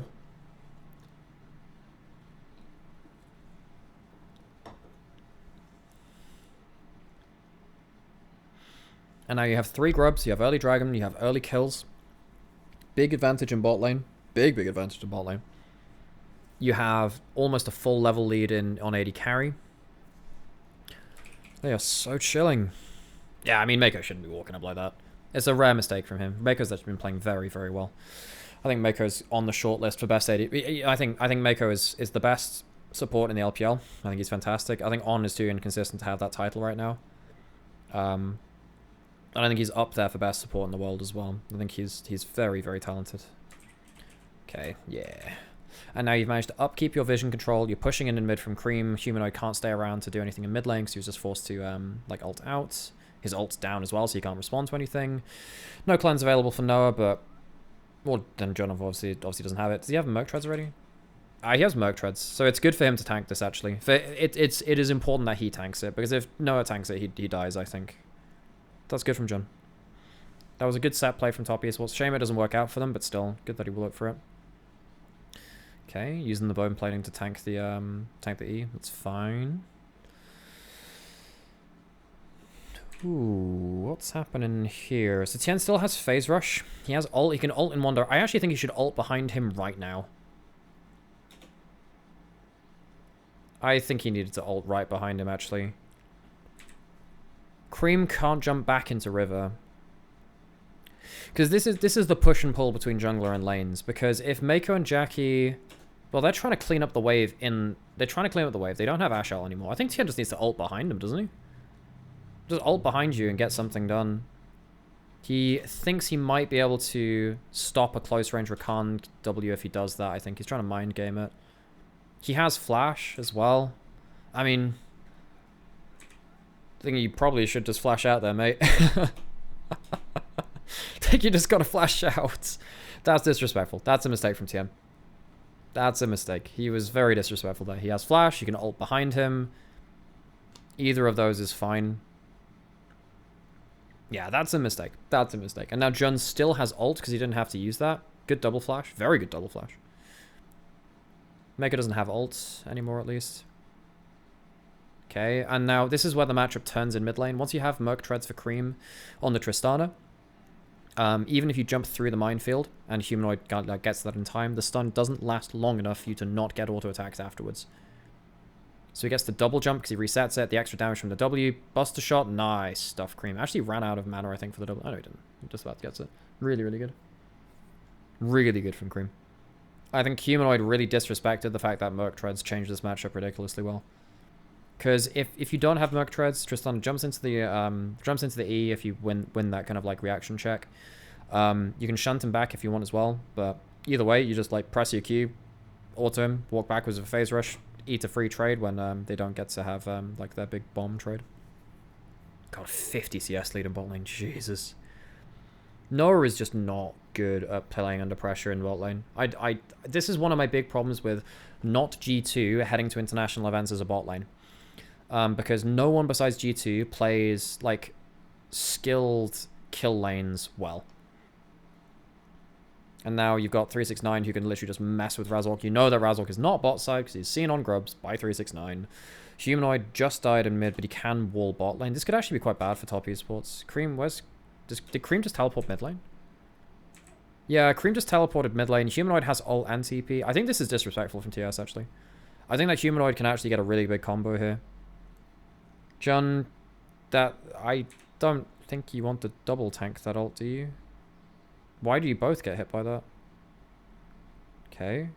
So Herald's down, Grub's down. Tien flashes out from the combo. Ooh, swing and a miss. That's out of vision too. You have Varusol and you have Ashol and you can't hit it. Well, they didn't fire the Varusol. I suppose this means that Noah still can't farm under the turret, so it's still a win for them. It's just a lesser win. It should have been kills, but it's just instead an increase in the CS lead, which is now like 70 CS. Oh my god. Like 60 rather. GT's bot lane is pretty similar to top esports. I don't think that's true. I think that Mako is much better than Mickey. Much, much, much better than Mickey. And also plays like the poke kill bot lanes much, much better. Like if I see Mako on Ashe and Mickey on Ashe, I know which one I'm afraid of, and it's not Mickey. Yeah, they're both versatile and they're both Draven lanes for sure. I think that Mako has a wider support pool than Mickey though. I think that Mickey on the whole is much better on the melee champions, quite poor on enchanters. I think Mako is very good on both. Even though Mickey does play the enchanters, I don't think he's very talented. I don't think that's his specialty, right? Sure, no, I get that. I get what you're saying. I think I would disagree in terms of supports, in terms of some of that, but I agree. They're both Draven lanes, they both play kill lanes alongside other stuff.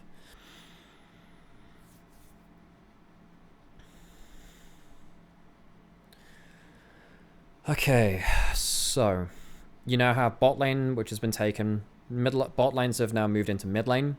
You have cleanse on Noah, you have no ult on him. Ashar is back up. This is where things get really dangerous. Because we have, oh, this could be a dead Mako actually. Because if you have Sejuani ult, then you, yeah.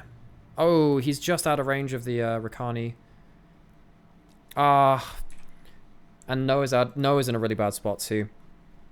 Because if Jackie doesn't go on Razork and just immediately turns on Noah, he absolutely slaughters him with, like level 9 and also just Blade as well. Varus is so much stronger than Varus in a 1v1 at this point. So Razork going forwards and separating himself because Noah is not in a good spot is really, really bad for them. Also, Noah can only kill Mako. He can't like kill multiple people at this point in the game, even with Kraken Slayer, I don't think. So, yeah. Hops in, right onto a sapling as well, which is a pain in the ass. So the sapling gets some extra value. Double CC. Oh, Jesus Christ, he can't move. And Jackie Love gets a kill. Yeah. That's a shame. I think maybe... Wait. Humanoid, buddy, you're strong, but you don't have... No, he doesn't even have Seraphs. And he's against a Black Cleaver.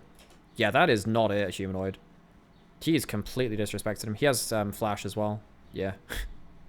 He should just never walk up to Renekton there. Not... I mean... You're against a Renekton. If this is like the same thing against playing against a Yasuo, right? You don't stand next to the minions. You're giving him 2 parts of his E. You've just shown everyone mid lane. Razork's just died mid lane. Oscar's showing top. You know that top esports know you're alone. What does he realistically think is going to happen here? Like, legitimately, what does he think is going to happen? This is very disrespectful from Humanoid. He's had a great series. This is not a good game though. I think his 1v1s have been kind of meh. I think that his play and bot side was not entirely his fault, but I think that he, failing to pick up that 1 kill and burning the flash was also kind of sad too. That's a very bad 1v1 in the side lane. Oh man, Razork and Humanoid, 2 most important players, kind of just falling apart. That's a shame. It's a shame for Fnatic. I mean, they pushed top esports particularly in solo lanes in a way which I didn't think they would. Well, no, I thought that Humanoid would push in mid lane, but I think Oscar's had a really good laning phase versus 369, but I mean, his Renekton is legendary for a reason. Good shove back, but yeah. Herald breaks down mid lane. Let's go the back on this. Okay, Herald in mid. Does Razork have ult again? No, he doesn't. Ash Arrow misses. Okay. Cream jumps into a Q knockup. Has to burn flash easy. Oscar gets walled out, which is kind of funny.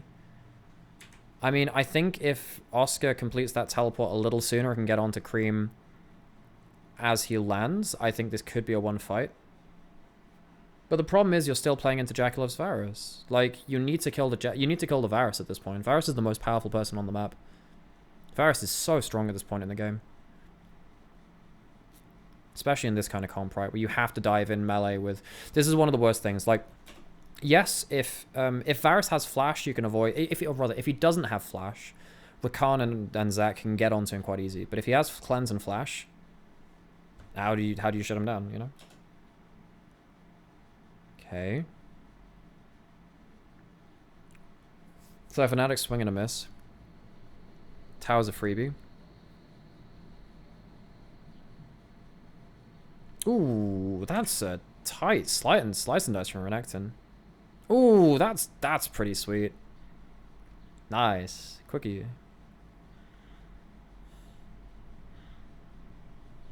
And now you have Varus ult again, which is, very, very strong. Ashe ult's coming up soon, next couple of seconds. They get to back off through bot jungle into Dragon, which can't be contested. It's not a particularly early second Dragon, but it's pretty quick on the whole too. Gold leads across the board.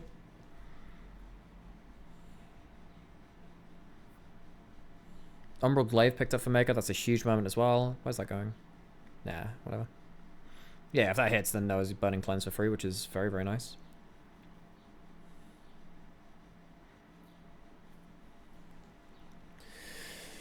Okay.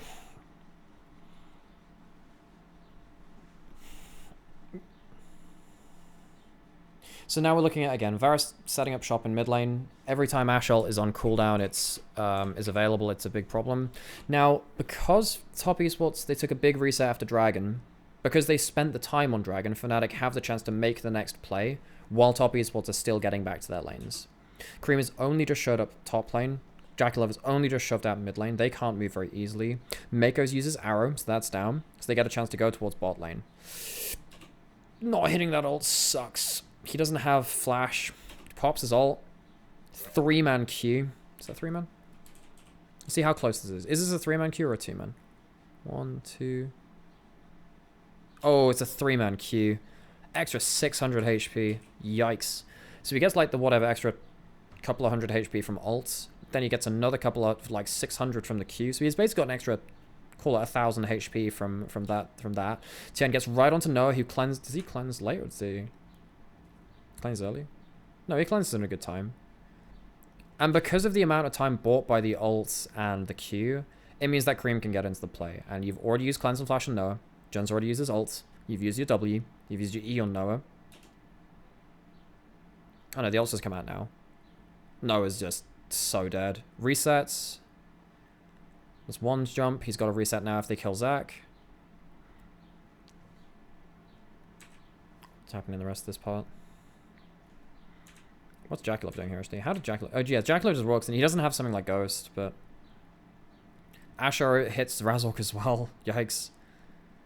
Yeah, I mean, and Jakulov just kills tanks so quickly now. Flashes out of the CC. Combo doesn't land. Really well played from Jakulov. He kills out Zach, which means that Cream gets an extra reset. Almost kills John with that, actually. And Mako. Watch this, by the way. I remember this part, actually. Remember this. So, really good stuff. Manages to get the Q active. Nice. Flashes out of the Q. Cancels an auto attack. If he actually doesn't cancel that last auto attack, he actually wins the 1v1, by the way. Look at this. That's one auto difference. Mako would have actually won that if he hadn't cancelled that auto. Anyway, Cream gets it. So it's what, 4 for 3? 4 for 3, but Fnatic blow... I mean, actually everyone blows the little flashes. It's not like you're blowing flashes for nothing. But still, blowing Humanoid Noah's flashes are absolutely huge. Because I don't think that Fnatic can play without them. I think that particularly Noah needs to be able to like flash away or flash onto a target to make up the difference in stats between them and the enemy team through gold leads and stuff. I think you need those kind of resources now. It's very hard to play without that. Cleanse as well, similarly very important. Because now if you get hit by an Ash Arrow, you just straight up die. Oh, Mako, man. So close. Okay, so now you're going back into the side lanes now. The problem with the last phase of players that top piece was after Dragon had to respond to Fnatic before they could get into lanes. Now they get into the lanes themselves quickly. They get Cream up towards top side. I don't think Oscar wins that one. He also does not have himself a passive ability. So he's just been knocked out of top lane. This is why Fnatic wanted to make a play before they got Cream into top lane last time. Because, like, they're just getting railed in side lanes now. Oh, he has said... wait, Mako said about the cancelled auto on voice comms? That's hilarious. That's good. Glad they can joke about it, at least. And at least Cream now is very, very strong. This is a good confidence booster game for him. Hopefully he doesn't get rattled too much by placing against one of the better LeBlancs in the world. Humanoid, actually, European LeBlancs have typically been pretty good. Larsen's a good LeBlanc. Caps and Perks, both very good LeBlancs. Humanoid's a good LeBlanc. Frogger needs to be a very good LeBlanc back in the day. Then Cream and 369 trolls in. Alright, don't tell me that. Don't tell me that. I want to see it as it happens.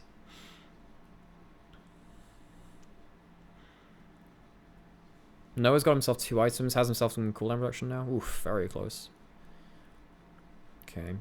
So Cream again, very, very strong. Popped his colors well ages ago, so he's got some extra golden pocket.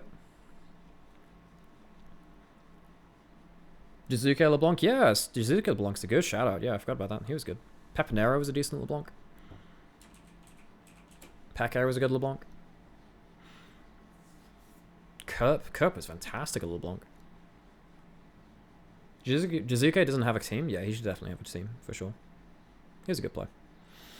Okay, so now top Esports pushing out top lane, pushing out mid lane. Jakulov is still probably the strongest person on the map. Maybe not when he doesn't have flash. Maybe that changes things, just 'cause it's harder for him to actually stay safe from stuff like the Rakan and the Zac. Either way, Fnatic are losing so heavily in side lanes that and in mid lane across the board that they just don't have any angle towards fights. And they can't really afford it. If they lose one more fight, they lose Baron and the game's over, and they lose the series. So that's pretty rough. 2 items on No is okay. You would really like yourself something like a Lord Dom, so you can actually cut through the front line a little better now. Are we gonna go to top Esports Baron flip just to force Fnatic to fight? That would be quite valuable. Ashar just... Oh, forces flash out of Humanoid. So the Ashar forces a flash out there. Cream's jumping in at top at the same time. Cream gets his W cancelled again. Dude, just buffer it. And then he busts the shots in a really bad way. I mean, yes, you get to stop him doing some damage with his ult. Then he gets hit with a Sichuan ult out from Fog of War. Like, Cream plays this so bad. And then what is he flashing? He gets hit by the Zac Q. Why are you flashing then? The defensive teleport... I mean, Renekton is really... Wait. We know how this one goes, Humanoid. Did he flash to cancel that? Or did he... Wait, no, he flashed on the arrow. Wait a second, Humanoid. What the hell are you doing? Oh, God. I mean, Cream trolls the hell out of this. 369, I actually think could have done okay in this play up top side. Let's have a look at... Because if you look here, like, it would have come through, like, now or so. Yeah. I actually think if 369 pops his ult, and he has flash. I think he survives long enough for JackeyLove to get into the play, and he has flash. So while 369 might die, Tien can jump into the play, CC up Noah. I think actually they still win this. I think 369 dies, but JackeyLove cleans up. But what the hell is Humanoid doing, man? He shouldn't die for that. I think that maybe Fnatic can outplay with a good feather pull. I don't think you ever cancel that TP. I think from Fnatic's perspective, there is at least a chance of outplaying that fight. It's probably the best they're going to get.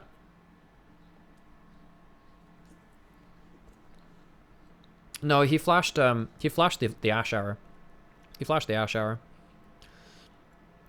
Bad W. Bad W. So what's happening here? Oh no, we actually didn't get to see that. But yeah, no, we saw him flash the arrow on the minimap. So that wasn't that. Jackie gets Team Red buff now. Baron's up. I'd imagine top Esports just go towards Baron and force another fight, right? They have Flash and JackeyLove. They really want to fight. I think they want to fight like in grouped up situations as soon as Varus has Flash. They have loads of vision control. They have Hawk shots. They have saplings. Very, very good stuff for them. Where's Tien going? Gets onto Noah. Forces the cleanse. Gets his phase rush. Gets out. Good Markel afterwards too. Humanoid also, again, still has no flash. Good. That's actually a very good Sejuani ult. That Sejuani ult, even the AoE slow is going to be really impactful here. Because JackeyLove doesn't have a ghost or anything. That's actually not the war. Oh god, that's close. Tien doesn't have flash, otherwise I think he'd be flashing forward for that, for another route there maybe. So yeah, top Esports, they just want to fight around Baron. They have flash on JackeyLove. It's completely fine for them. They get rid of flash ult from Razork, which is very important. Okay, they miss Mako. 369 very nearly one-shots Noah, but he flashes over the wall over this, I presume. Okay, no, he's got ult. That's a good feather pullback, actually. On grand scale of things. Razork has no flash now, though. Baron's already down, so Fnatic would love to take some of these Baron buffs off the board after they've tanked Baron, but they just can't do that. Okay. Tien can do this a lot with Phase Rush, because Phase Rush just allows him to kind of go in for a big, like, W auto Q, gets the Phase Rush, gets out. It's very, very powerful for Marco. Okay, so this is going to go right into pushing back into lanes, getting towards Ocean Soul, and that should be the end of the game, realistically. Oscar's very unlucky not to hit Mako, but I don't think hitting Mako is the game-winning play. I wonder if Oscar should have just held onto his E, or just waited for another chance to engage. I think Oscar might have just baited his team into die a little bit. I think Oscar's team fighting has been quite suspect. I haven't liked his team fighting. The Camille's a bit different because it's more about dueling in Game 2. Also, that game also wasn't about team fighting. It was about 1-3-1. It was about dueling, really. But his team fighting has been not great. 10. What are we doing here? He's pretty strong. He has flash. He has phase rush. He's pretty okay with this. And he has 369 almost there as well. 369 doesn't have flash. Renekton not having flash is pretty big. So he walks into Oscar. Gets himself phase rush. Runs out. We talked about that being very powerful. Jackie has cleanse and flash. This is a bit much now. Ooh, nice sidestep. Really good cleanse. And now you've got people pinned in front of you for a million years, and JackeyLove just runs over the fight. It doesn't matter that he has to flash and cleanse defensively, because this will now be the game-winning fight. Kills Oscar for free. This will be teleports and then... Well, yeah, I mean, maybe 369 teleports onto midwave or something. Wait, no, it's not even there. You're just pushing through bot. That should be the end of the game, right? Yeah, really good phase rush usage from Tien. Make sure that even though he was in a bit of an overextended position, he can get out just fine. That's the benefit of having phase rush junglers. And this should be it. This should be it. Cream had a much more solid game. Tien had a really good early game. He had like 1 or 2 oopsies. I don't think this is prime Tien, but it's okay. And JackeyLove is just an absolute stud. JackeyLove and Mako are very, very good at League of Legends. Very, very good stuff. All right, that'll do it for us, folks. Thanks for joining me today. For those of you that are watching on YouTube, of course, drop a like or other stuff and whatever. So MSI starts again tomorrow, from the time we're recording this, and yeah. Okay, folks, I'm gonna send you over to Sam. Thanks for watching.